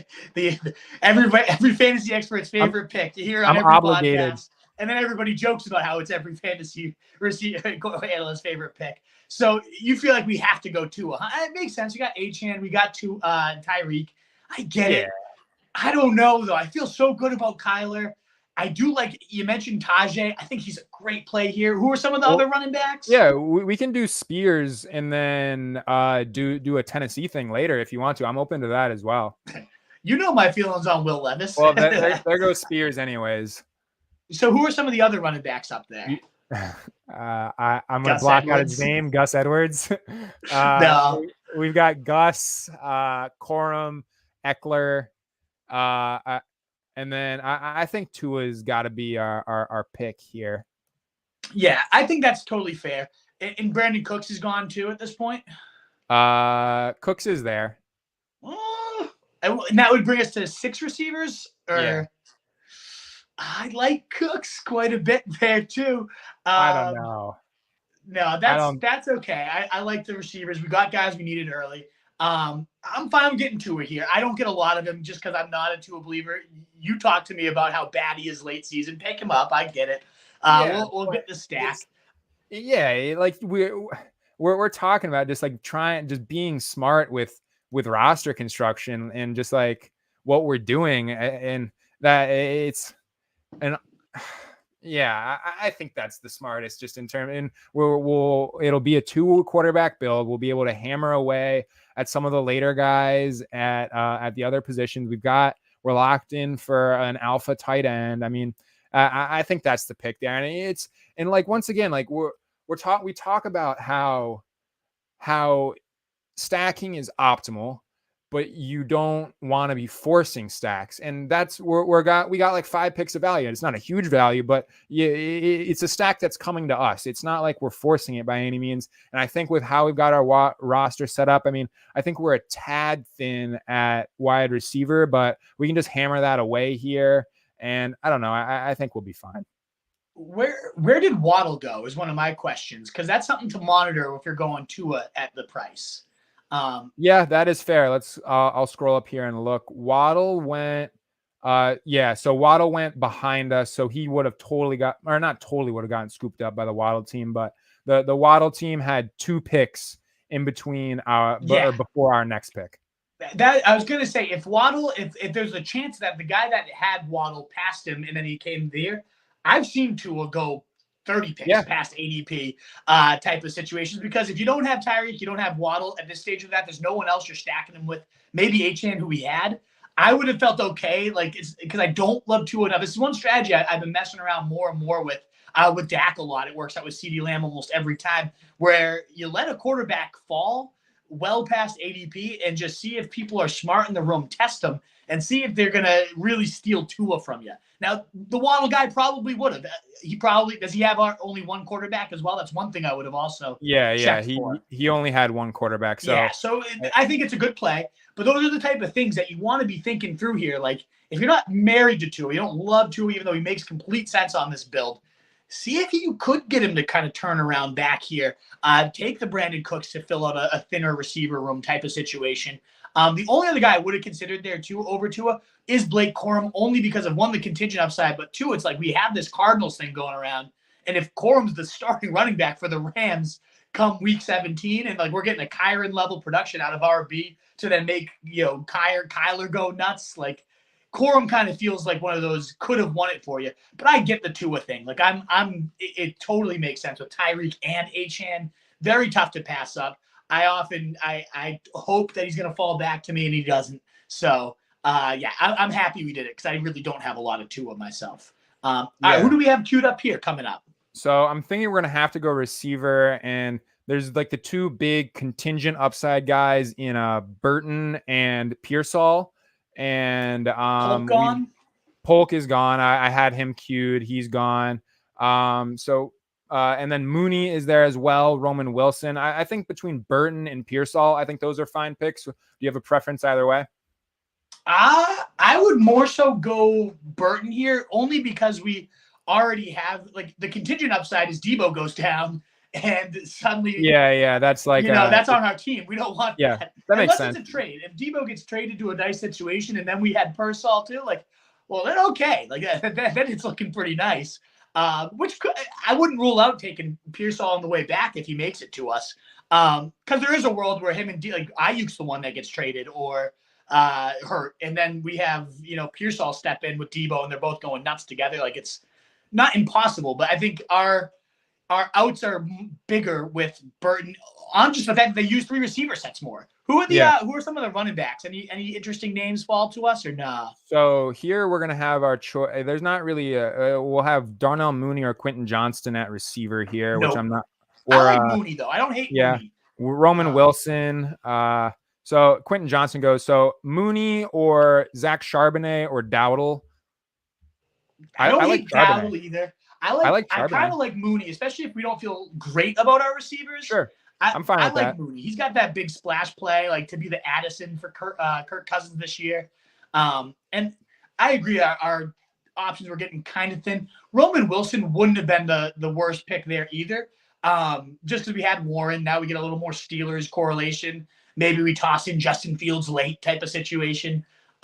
Even though I feel pretty set at quarterback, I don't know that we need to do that by any means. Yeah, I think this is a 2 quarterback build. Yeah, we've made investments here at the QB position. But yeah, if you don't mind pulling the full screen back up, and I'll get Krana going. This is a range I love to go Jalen Wright too, where we were picking, but we have Achane, and that's just kind of, I think that's negatively hedging on Achane. Was Marshawn Lloyd gone at running back? Yeah, Lloyd was gone. He went before we even picked Burton. We've got the guy in this 5 slot doing a patented Shrek turd with 4 straight running backs. The name that I was heavily considering there is Charbonnet. I mean, it'll be interesting to see how Ryan Grubb splits up the work out of this backfield, but the reports that are coming out, I mean, like, and always, I mean, like, it's hard to decipher what these kind of like the significance of them, but I mean, they're saying that the running backs are going to get more heavily used in the passing game, and I feel like we hear that just about like every new coordinator every offseason. So, but I mean, by the end of the year last year, I mean, he was in a pretty meaningful, like, legitimate split with Ken Walker, and so I don't know. I think that's of note, and I feel like he's a fine pick, and he also was a pretty significant ADP value there. So I don't know. That was the other name that I was interested in. Do you like getting to Charbonnet often at all? So I haven't gotten much, if really any. So I would have actually been kind of cool with that because I love Walker. But all the reasons I love Walker could apply to Charbonnet, besides the fact I just think Walker's a significantly better player. But there is the contingent upside. There is a lot of hype coming from Kerrane, Zachary Eason, like guys that I really trust and like to listen to, are hyping up Charbonnet pretty big. And so that whether I love him or not, I do want to. I'm trying to embrace more like I want to listen to people who I just think are smarter than me and not just fully lock in my own player takes this year. And Charbonnet is one of those guys I'm trying to loosen up on because I love the situation for Walker. That situation could certainly apply to Charbonnet if an injury strikes. And I had Charbonnet in a few leagues last year, and when he did finally get the starting role, I wasn't very impressed. But I know we have to make our picks here, but he just hasn't. I don't know. I'm not a Charbonnet truther. But I got to move past that because a lot of smart people like him beyond ADP. Similar to Rashad White, that's kind of the case to where we would have wanted to go him. So who do we have up in the queue here? Who's some of the top players? Jaleel McLaughlin, Kamani Vidal, and Hunter Henry queued up. I think it's smartest for us to go either tight end or running back here. Any preference there? I like getting the Chargers running back in every draft. I'd love to get Vidal and then have Hunter Henry come back to us for a little small, skinny Week 17 stack there. That's fine with me. And this is our 4th running back, correct? Yes. And we have Achane, White, Warren Vidal. I like that. I think we that gives us room for one more, maybe 2 more running backs, though. It's not like, again, Achane, as much as I love him as a hero running back, he's not the safest of picks. So like, I like a Foreman somewhere in there because you get the Browns correlation there. Like, he'll be a nice little late round plug for this type of team. So like, he's somebody I'd be queuing up. Yeah, if Hunter Henry makes it back to us, I would love that. Henry goes. We've got we've got the option of Juwan Johnson or Cade Otton as well. What about Jonnu? I know it's a little early, but that gives us some more Dolphins action with Tua. We can wait and grab Jonnu later. Then I say that's our tight end play. So I say let's look at like the other positions. All right. I don't. We already have Rachaad White. There's no real reason to do that. Chuba Hubbard, not really interesting. Khalil Herbert is a guy I know you like. Or I think Herbert or Mims are the picks if you don't want to go tight end here. I like Mims. Gives us a little week 17 with Burton. I think Herbert's a great one to toss out there for the next round. But I think Mims, because our receivers are good, but like that's a blow-up guy. I like Mims. If we're going Mims here, we're basically done with receiver then.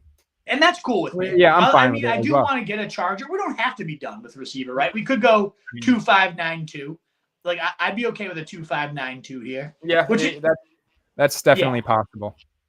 Yeah, I think getting Michael Wilson or Zay Jones late, we really want to get one. Yeah, this feels like a 2-5-9-2 build. I think Jonnu, I really want to lock him up even ahead of ADP on the way back. To just like, otherwise I don't feel good about 2-5-2. Like, I don't feel good about two tight ends. I don't know if you saw my boy Mike McDaniels talking about Jonnu, the Yak King, he called him. Just because we haven't used tight ends doesn't mean we won't. I didn't send that to you on purpose because I didn't want to fuel your love of Jonnu Smith any more than it already is. I'm gonna see it. I had to take the chance that you wouldn't see it. No, I saw it, and I will only fuel my fire for him even more. But I think Jonnu and Donta Foreman would kind of be my priorities now.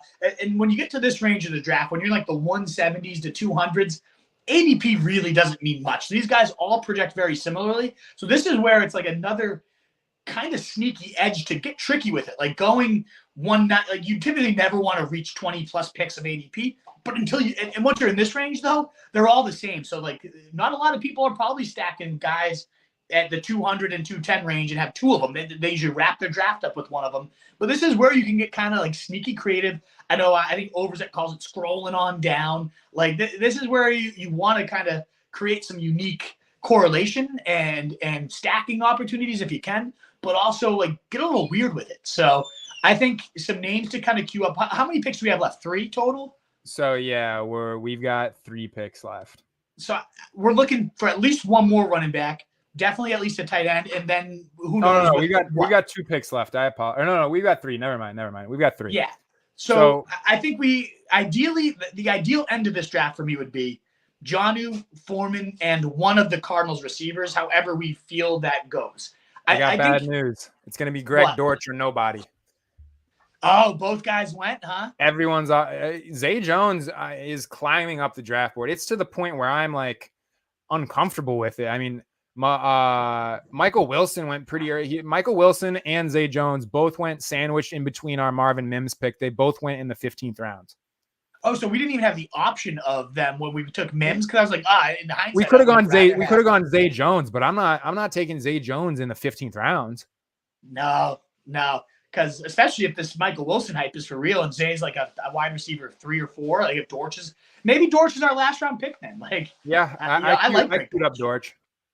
Yeah, so I think we're looking for Jonnu, we're looking for Foreman and or Khalil Herbert or a running back like type, and then we figure out from there if it's enough. If we don't get a Dortch or we don't get a receiver, like we don't need 9 receivers. I like the 8 we have. I think we have a really good receiver room.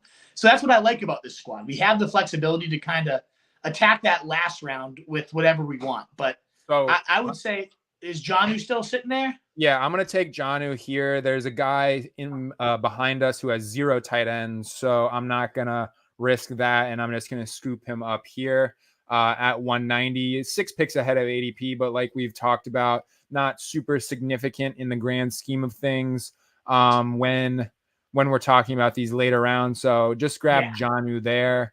And then I don't know. I don't mind. Yeah. I don't mind grabbing Foreman. Herbert here. Gone at this point. What? Who? Herbert. Khalil Herbert. Yeah, he's long gone. Long gone. Yeah. The Who's at the other, top of the queue? Let's hear some of the names. I don't have a ton queue. I was kind of just mentally locked into Foreman here. And I mean, like it probably won't pan out, but like the week 17 stuff with Miami, I mean, like we kind of expect for Foreman to not really have a role in this offense as long as Nick Chubb comes along fine. But What if he doesn't? yeah. So What? the names at running back, we could go Foreman, Braylon Allen, Chuba, or Tyrone Tracy, Damian Pierce. I think Foreman or Braylon Allen would be my 2 picks. I like Braylon Allen a lot too. I also, I mean, this late, Chuba's not the end of the world. Like, this is decent value. We got week 17 with Rashad White. 20 picks of ADP value. I'd say any of the 3 running backs, Mo. I'm going to defer to you. You're on the sticks now. Just not the receiver. Yeah, I'll go Chuba just because I don't have a ton of him. And it's who did you go with? Chuba. I don't have a ton of him, and I mean, yeah, there's a world where he still has a role, and especially earlier on in the year, I'm fine with that. And yeah, I didn't go receiver. I've got Dortch queued up, and I'm not like we don't have to go Dortch. I think we can still do 2-6-8-2 or 2-5-8-3 and go a tight end here with our last pick. So yeah, and I think if either of those running backs, if Foreman or Braylon Allen fell, smash. I think a 2-6-8 build. Dortch is nice to add because we have Kyler, but there's a definite world where he gets cut. He doesn't make the team. He even makes the team, but doesn't sniff the field. So, like, I don't think we have to force in Dortch for the sake of correlation. Neither do I. Yeah. So if either of those running backs, it looks like one of them already got sniped. Yeah. Braylon Allen went. He's not really making it to the 18th round anymore. No, he would have been nice. I bet you his price goes up by like 2 rounds between now and August. So we should. I think we texted about this. Like we got to start adding some more Allen. I think the Chuba thing though, it's interesting because I mean, yeah, we have the correlation with Rashad White. I love Jonathan Brooks. I think he's a great pick. I love his price tag. I think he's going to be a stud. But like, did just tear his ACL? What if it flares up? What if something happens to him? All the reasons why Jonathan Brooks is getting really big hype. The Dave Canala scheme, the love to use the running backs in the passing game, the commitment to the run. If something happens to Jonathan Brooks, like Chuba's the clear next man up. Miles Sanders, maybe. I don't think so at all. I don't think he's going to ever be a thing again. So I think there's some like Chuba Hubbard has no real upside to his name, it would seem. But the situation around him is why we all love Jonathan Brooks. And I think it's why Jonathan Brooks is a smash play. I think he's a great pick at his price. And that can also make me think Chuba Hubbard, 20 picks after ADP, as a, bridge to some of the later season value is an okay play. So I like it. I mean, when else are we drafting Chuba Hubbard? You know what I mean? He's not a guy. He was a key bridge for a lot of people last year to get into the playoffs. So any starts he makes, I'm guessing he's around a 15 to 20 point guy. We've already seen it. So I think it's an interesting one. It's one that we don't often make, and I think this is the time to make those picks. I think the quality of the Carolina offense will also drive his value early in the season when we project him to get work. But we're about to be up. We can go with a third tight end and grab Fant. Dortch is there, and then some pretty gross tight ends. We could go Odell to like build out an even bigger Miami stack. So Dortch, Fant, Tracy, Edwards-Helaire. Tyron Tracy's there? Yeah. I like Tracy. I don't know why he's starting to fall. We have such like an unsexy kind of running back room too. That little rookie juice being added here feels kind of good to me. Like I'm fine with that. I think that makes sense. We ended up with really no week 17 correlation game stacks with our team here, which is it's kind of a symptom of the fact that we're the guys that we're liking to grab in Los Angeles like Demarcus Robinson are starting to get pushed up, and it's harder and harder to grab those late round guys, especially when they're when they're getting steam. And then with the way we set up our roster, we could have definitely done some different things. Is there anywhere we can just start going through the draft here? Is there anything specific where in terms of our roster construction that you would have liked to done differently? And I know we did a whole show before, like I addressed that. And don't discount the Rashad White Chuba Hubbard Week 17 correlation here. Come on, now. Yeah. I mean that's I meant with our primary stacks. I know I'm fucking with you, but like ultimately, I was listening to another Siegel and Ben Gretsch pod, and they talked a lot about how like, and even like Terrain started to talk about like Week 17 having correlation as a tiebreaker is great. It does certainly create more upside when we need it most. But it's not a reason to pass on a guy you like that's 20 picks below ADP. And I felt like that happened to us quite a lot this draft. Like it is, you do need, while Week 17 correlation is nice, it might not be it's not a non-negotiable. It's team stacking. So the fact that we do have Kyler Murray and Trey McBride, like would I have liked to add another receiver to that? Yeah, I would have. But if Zay Jones is going to go 30 picks before he usually goes, and Michael Wilson suddenly now the cream of the crop, like doesn't have to. It doesn't always work out that way. We have enough like small stacks that I think it's correlated. The Tua mega stack is like, we correlated our players fine. If the Week 17 isn't great, it's not great. And that's okay. Like I would have liked a Brown in there, sure. But we don't need to have a Brown in there. So I'm fine with the lack of Week 17 correlation. I think overall, I really like what we did. Getting the values where we got them were really nice overall. Yeah, I completely agree. I mean, we picked up some pretty solid value running back here. We've got Rashad White, almost 15 picks past ADP. Jalen Warren here, 10 picks past ADP. Kyler Murray. Our middle rounds was just all massive value. I mean, I don't know the last time I've seen Kyler Murray go almost at pick 100. So that is... Yeah, if he makes it, I've noticed, if he makes it past the Marvin Harrison drafter, I've seen him start to slip to whoever the Trey McBride drafter was. But that's a big risk. And I don't know if the Marvin Harrison guy ended up taking like Josh Allen or Jalen Hurts or something like that. And maybe that's why it happened. That's another thing to monitor because you can see Kyler slip in these drafts. He was actually on the Monday market report with what's his name? Leviton today. He was one of the fallers. And I don't get it. I love it. We talked about him as a mid-round blow-up for a reason. I think, 14 picks at ADP value. So top to bottom, the roster is what? Kyler Murray and Tua at quarterback. Phenomenal. Yeah. Great quarterback room. So at receiver, we've got Hill, Debo, Christian Kirk, DeAndre Hopkins, Wicks, Burton. There's a little Week 17 correlation. Don't say we have none there. I just was referring to our primary stacks. Mini stacks is fine to have that little game though. That's this was another one that him and Eric and I keep citing those guys, but they talked a lot about how like Week 17 correlation sometimes is most impactful when it's like the gross Broncos, Jermaine Burton and Marvin Mims, for example, what we have right now. Like it's those gross ones that suddenly open up a game and then you're getting 18 points from your round 14 pick or your round 7 and 8 picks are going back and forth. And like the guys that should have been 12 pointers are now getting you 23. Those are the type of little moves that like I get our primary guys aren't, stacked, but sometimes it's the secondary guys that are more important, honestly, because like the big guys you're hoping they're going to go off no matter what happens on the other side. Those are your guns. Sometimes it's those middle to later guys that the correlation matters for even more. So, we have more than I think. Keep going, though. I didn't mean to cut you off. I think I wanted to toss it out there, though, because I heard them talking about it. I was like, that resonates with this squad when I'm looking at it. That rounds out the receiver room, the last couple guys being Wicks, Burton, Mooney, Mims.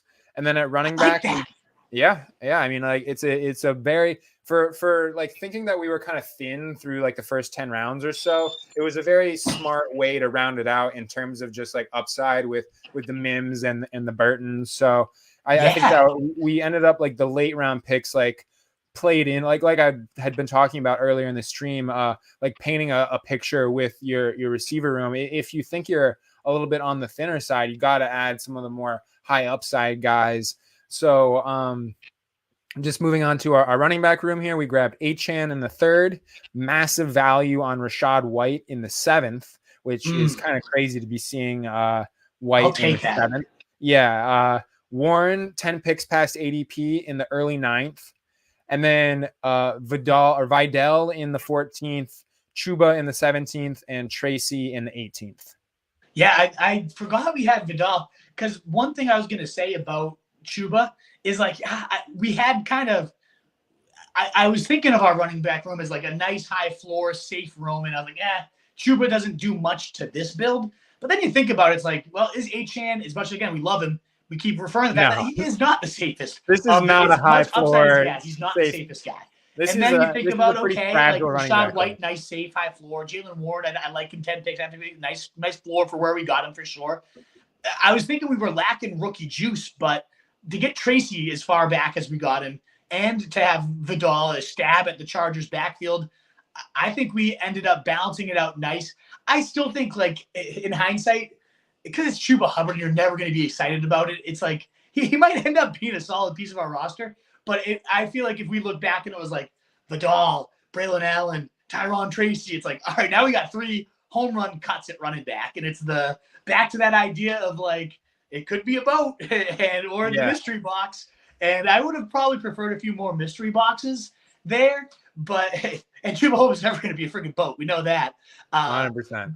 But I don't know. Like, again, that idea, if you haven't listened to the latest of the Legendary Upside, where they talk about like balancing the risk and the home run swings with the singles, with the doubles, like I think Chuba's he's going to get into our flex. He's going to have a couple days where he gets 18 points. He does have contingent upside. So, and there's 20 picks below ADP value and a week 17 correlation. So I like the running back room. I think with Braylon Allen, I would have like left the draft feeling a little more like, ooh, yeah, that's sexy. But like, I don't know. I think that's sometimes wrong to be like just chasing the sex appeal of the rookies that you don't know about. I don't know. Yeah, and like, I mean, we don't know what this kind of split is going to look like in New York. I mean, if he's able to take the goal line stuff, I mean, I don't. So I'm sure you've seen the stat. Breece Hall had 1 goal line carry last year, and I don't know if it was because the Jets just didn't have any, or they were going to someone else. As a team. Okay, yeah, I was gonna say I don't think they were going to someone else, but like that's the path to maybe Braylon Allen being okay if Breece doesn't go down. But I think for the most part, it's just contingent. Like Breece Hall gets injured upside. Like, yeah, okay, that makes more sense. They just had 3 carries as a team from the goal line. That checks out for the Jets of last year. It's definitely more contingent than carving out a role. But I think what's happened over the last couple of weeks, which is why he's one of the biggest risers of the last 2 weeks, is it's become very clear Braylon Allen. Yeah, 100%. Yeah. Like, we know he's the 2 now. For a little while, I was like, is he in there? Is Isaiah Davis going to mix in? No, it's Braylon Allen. So now that we know that he's the number 2, now we can draft him very confidently, and we should be drafting him very confidently. 100%. He is. I think he is worth. Like Roshan Johnson went ahead of him in this draft. No. I think that is the biggest punt of a pick, like compared to Braylon Allen. I mean, maybe unless Khalil Herbert gets moved, but like, now you're like a big if and then another if and another if. But even if Khalil Herbert gets moved, like the skill set of Roshan Johnson just so it overlaps with DeAndre Swift like so heavily. Like what kind of work are they gonna be giving to Johnson that DeAndre Swift they wouldn't be giving to him? Like it's just a handcuff bet. No, it's similar to Allen. You're betting on a handcuff, but I don't know. Yeah, assuming Rodgers is healthy, probably a worse. I was gonna say in a worse offense.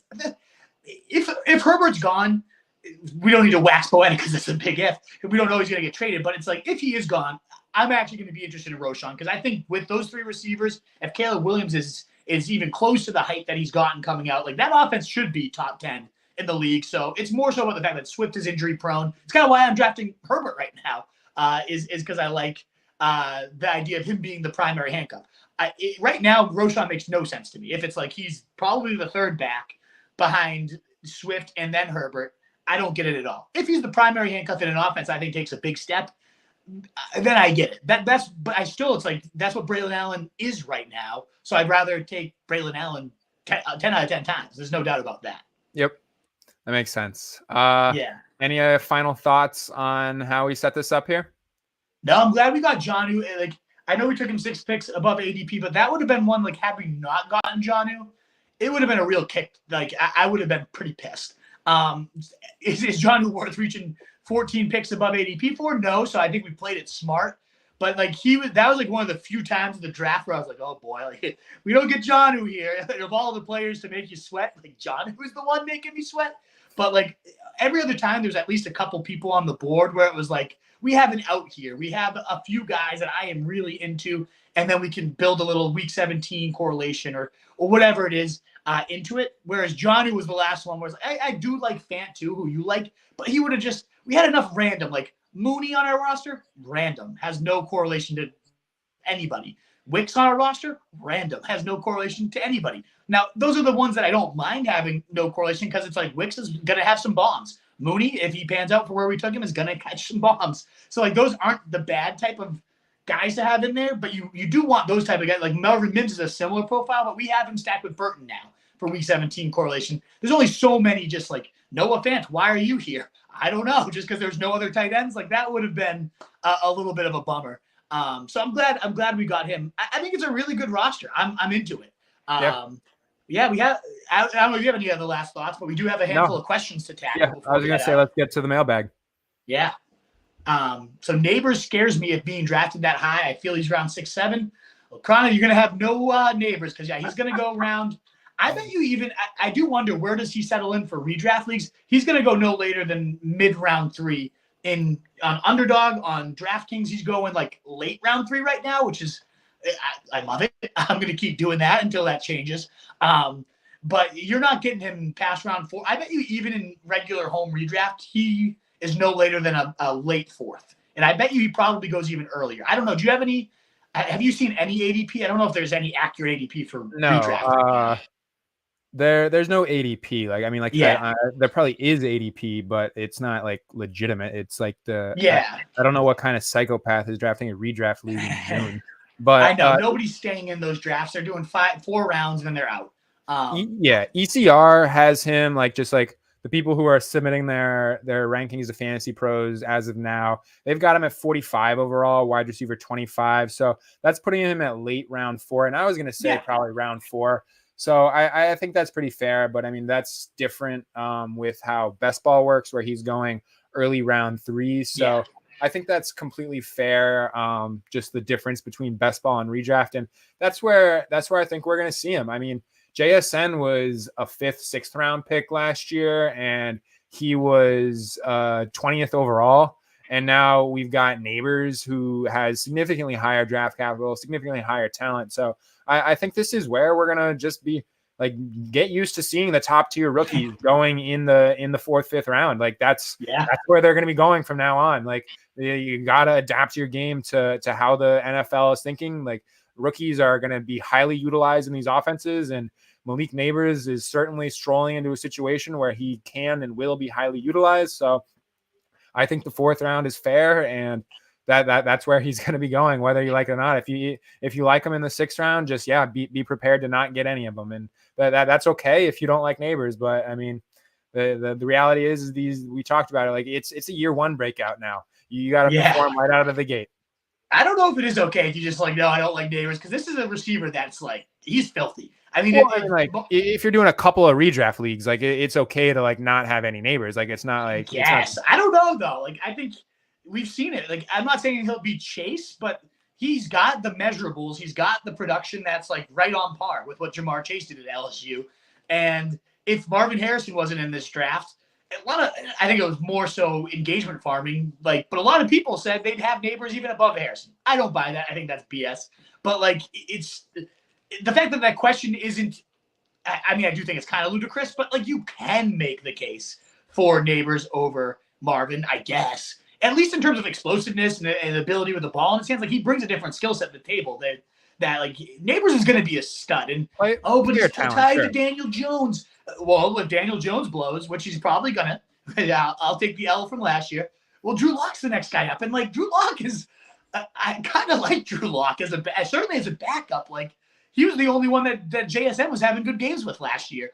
Oh, yeah. Lock and sling. So there's a floor here. Like, if Jones sucks, which he probably will, you probably have all heard it, but, like, there's the kind of Russell Wilson injury clause situation going on there where, like, if he gets hurt, they have to guarantee his contract next year. So like, I could see Jones making 4 starts and being gone unless they are really competing and he actually like regains what kind of made him a sexy pick last year. And then maybe they're competing with him, but I like Drew Lock's gonna be fine. This is not too high for Neighbors. He's too good of a prospect. In best ball, yeah, maybe round 3. If you can't stomach that in your redraft league, fine.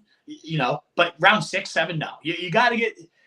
He's the type of guy that is well worth that round 4 selection because you can find something that will. If he does not hit, you're gonna find something. Like you can find replaceable values. 1.2, like you talk about the difference of redraft. This could be a whole show topic probably someday. Is like redraft versus best ball. That actually would be a great article, I think, because that's something we should think through. Is like what are the key differences? But this was something they were talking about again, Corinne, and I keep citing these guys. Listen to them. If you're going to listen to us, which is awesome, we appreciate it.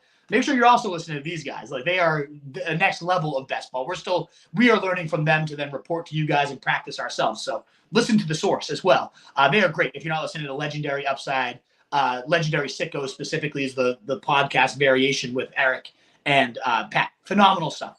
But they talked a lot about how like Josh Downs was the guy they brought up, and they're saying like in redraft, you probably don't give a crap about Josh Downs because realistically, if you have to be putting Josh Downs into your lineup in a redraft league, you're probably in tough shape because at most he's getting you 12 to 15 and you don't feel very good about that. Like in redraft, you have the ability to pick guys off the waivers. You get your Pukas, you get your Kyrens. In best ball, of course, people were drafting them last year, but like you can, all the shitty picks you made, you should be swinging for every spot on your bench. It should be 110% a home run hack. Getting singles on your bench in a redraft league makes no sense because the good weeks that Josh Downs has are going to be probably 12 to 15, and you probably weren't playing him that week anyways. So the Jalen Wrights, the home run guys, like they make so much more sense in redraft. It's kind of the opposite thinking. I think a lot of new best ball players, myself included, last couple of years before last year, it's like, oh, it's best ball. I want home runs only because it's best ball and my best guys are going to be in there. But then you have a lot of guys with like, yeah, that late season contingent upside might hit, but you're not getting those singles, those doubles, and you're suddenly having like 6 points in your lineup. And that's just like to not have at least like a 13-pointer every single week. You need those singles. You need those doubles. It seems counterintuitive, but like James White back in the day would have been a great best ball player because he's always giving you something that's going to be okay in your flex. Whereas those are the guys like you cannot have. It makes no sense to have them in redraft because the home run hacks that miss, you just cut them and you find something else on the waiver wire. But you cannot do that, obviously, in best ball. So I thought it was a really interesting point that a lot of people seem to take the opposite approach in redraft. Like, oh, I want some guys that have a good, good production that's pretty good. Whereas in best ball, I want all home runs. No, it's actually the opposite. Like you should be only home runs on your bench in redraft because you'll fix it later versus you need some guys that are just going to produce. You got to balance it out in best ball. Yes, you need the home run hacks. I'm not saying only get singles. You'll never win it all. But you have to have some singles. And that's something that really has been resonating with me because as a best ball drafter for a few years, it took till last year for me to start trying to be like, okay, let me get a couple sure producers. I hadn't done enough research into it. So yeah, I don't know about you, Mo, but yeah, it's a long rant, but best ball versus redraft, that was something that kind of stuck out to me that I thought would be useful for everyone to hear that I had heard this week. I can personally say that come August when I'm doing my redraft leagues with my buddies and whatnot, my mind will be melting why I'm not able to scoop up Najee Harris in round 9 of my draft. Like Pacheco's going round 2. Yeah, I'm like, God, what are these guys doing? And then I end up with just like 5 straight receivers and like just because I don't think that the running back, it's gonna take like a complete mental reset between like all these best ball drafts that I've been doing and then going into these drafts with my buddies and whatnot. So yeah, it's definitely a significant difference. And I think that is something that, could definitely be turned into an article here over the summer. But I think you kind of hit at it pretty well about like just the philosophical differences of like how you should be approaching. Absolutely. And speaking of articles, those will all be at rotostreetjournal.com. If you're tuned in, that is our website. We have tons of great articles, rankings, everything on there. Check out rotostreetjournal.com. Continues to get better and better by the day. We're pumped. We're so proud of all the content we've been pumping out over there. So definitely go check that on out. I see your food question, Cron. We're going to get to it. I just wanted to shout out. Good to see Thaddeus 3 weeks in a row. Now seeing Thaddeus pop up. Great to see you, my man. Secondary guys win championships, as he says. Always reminding us to get our guys, get your mix-ins for sure from our man Thaddeus. But thanks for tuning in, man. Always good to see you. And always good to see you, Chrono, with your food question. Seems to be the last one, but toss anything else into the mailbag. And as we wrap it up, Wolfpack, redgroceryjournal.com, but thumbs up on these YouTubes, the likes, the shares, the retweets is how we get out to more people, continue to try to grow and make our footprint bigger in the fantasy space. I do think we're pumping out some of the best content out there, and we want to keep growing this thing. So any support that you guys can give us to help with that mission would be so greatly appreciated. So mix it. All right, here we go. Food question. What's your go-to sweet or pastry? For me, it has to be Oreos with a glass of milk. I was going to say, I think you've said this before, Kron. It seems vaguely familiar. I remember you being a big glass of milk and Oreos guy. I'll never say no to a bowl of cereal and milk such as Fruity Pebbles. I have an enormous bag. It was on sale at the grocery store a couple of weeks ago, and to the disappointment of my wife, I came home with a massive box of Fruity Pebbles and a massive box of Cocoa Pebbles. I went with one of each, and they're taking up so much pantry space, and I get the dead eye every time she goes over there. It's like, fucking Fruity Pebbles, you 2-year-old. Like, this is why we can't like stack our actual normal food as a human being. So I'm with you. A bowl of cereal. I also love ice cream myself in terms of sweets. Like, I'm much more of an ice cream guy. I don't really do a ton of sweets though. I much prefer savory foods, but bowls of cereal with a nice drink the milk after, or ice cream for me. Ben and Jerry's fish food. Shout out to that. That's my favorite. What about you? What's your favorite sweet or pastry? I don't know what Kron is talking about. Cereal being a treat. Like I'm at the point in my life that's just breakfast, man. Like I'm 23 years old. Like I'll sit down and just have 2 bowls of Lucky Charms for breakfast. Like that's just a meal. Like this isn't like a treat for me. Like I don't know. Like, maybe I'm too young to be talking about this, but 12 minerals and vitamins. Look, it's healthy for you. It's 100% healthy. Yeah, I'm just like I'm Zeke eating the bowl of cereal in the kitchen in the mornings, but yeah, I guess the cereal stuff for me, that's just breakfast. But yeah, I can always get behind just not some Oreos of milk, just one sleeve of Oreos and a glass of milk, eat a third of the box in one sitting, and then get on with my life, have a glass of water, say it balances out, and call it a day. I mean, I don't have a wife giving me the stink eye when I come home with a box of Oreos and a box of Lucky Charms. So that's the slight difference between you and I. We will come together on fantasy football, but the box of Lucky Charms, no one's giving me flack for that. I love it. That's great stuff. Now it's going to be Oreos though. It has to be double stuffed. I won't ever mess around with the single. I mean, I get some people just prefer that ratio, but I don't know. Are you a double stuff guy? It has to be double stuff for me. Double stuff and got to eat the full sleeve in one sitting. You're not doing it right if you're not eating just an obscene amount all at once. Exactly. It's got to be disgusting. And I will toss out there, if we're going to do sleeve of cookies too, Girl Scout cookie caramel delights or Samoas, depending on where you're from. I can eat a box of those and before you can even blink an eye. It's disgusting. How good I love those like caramel delight cookies. So good. Do you guys have like? I'm sure you do have the Girl Scout cookies all around your area and everything. I mean, like it's a national thing, right? I mean, like so. I'm still like near the Ohio State campus, so like Girl Scouts aren't like coming door to door, but like they're accessible. They're accessible to me. Yeah, and I go for the frozen Thin Mints is my go-to. Oh, but so good. I don't know the last time I saw a Girl Scout. Like, maybe I'm moving here in July, so I mean, like maybe, but like it's in the new neighborhood of Columbus that I'm moving to. But around campus, not so much. I'm a teacher, so I get it a lot from like parents with younger kids or whatever it might be. I get the or other teachers who have sell their kids cookies. I always have the access to the Girl Scout cookies, and then when you have friends that start to have kids too, you'll get back in the Girl Scout cookie game, and you'll be like, oh man, how did I ever get out? It's the best. It's so good. Thaddeus tossing out Chips Ahoy.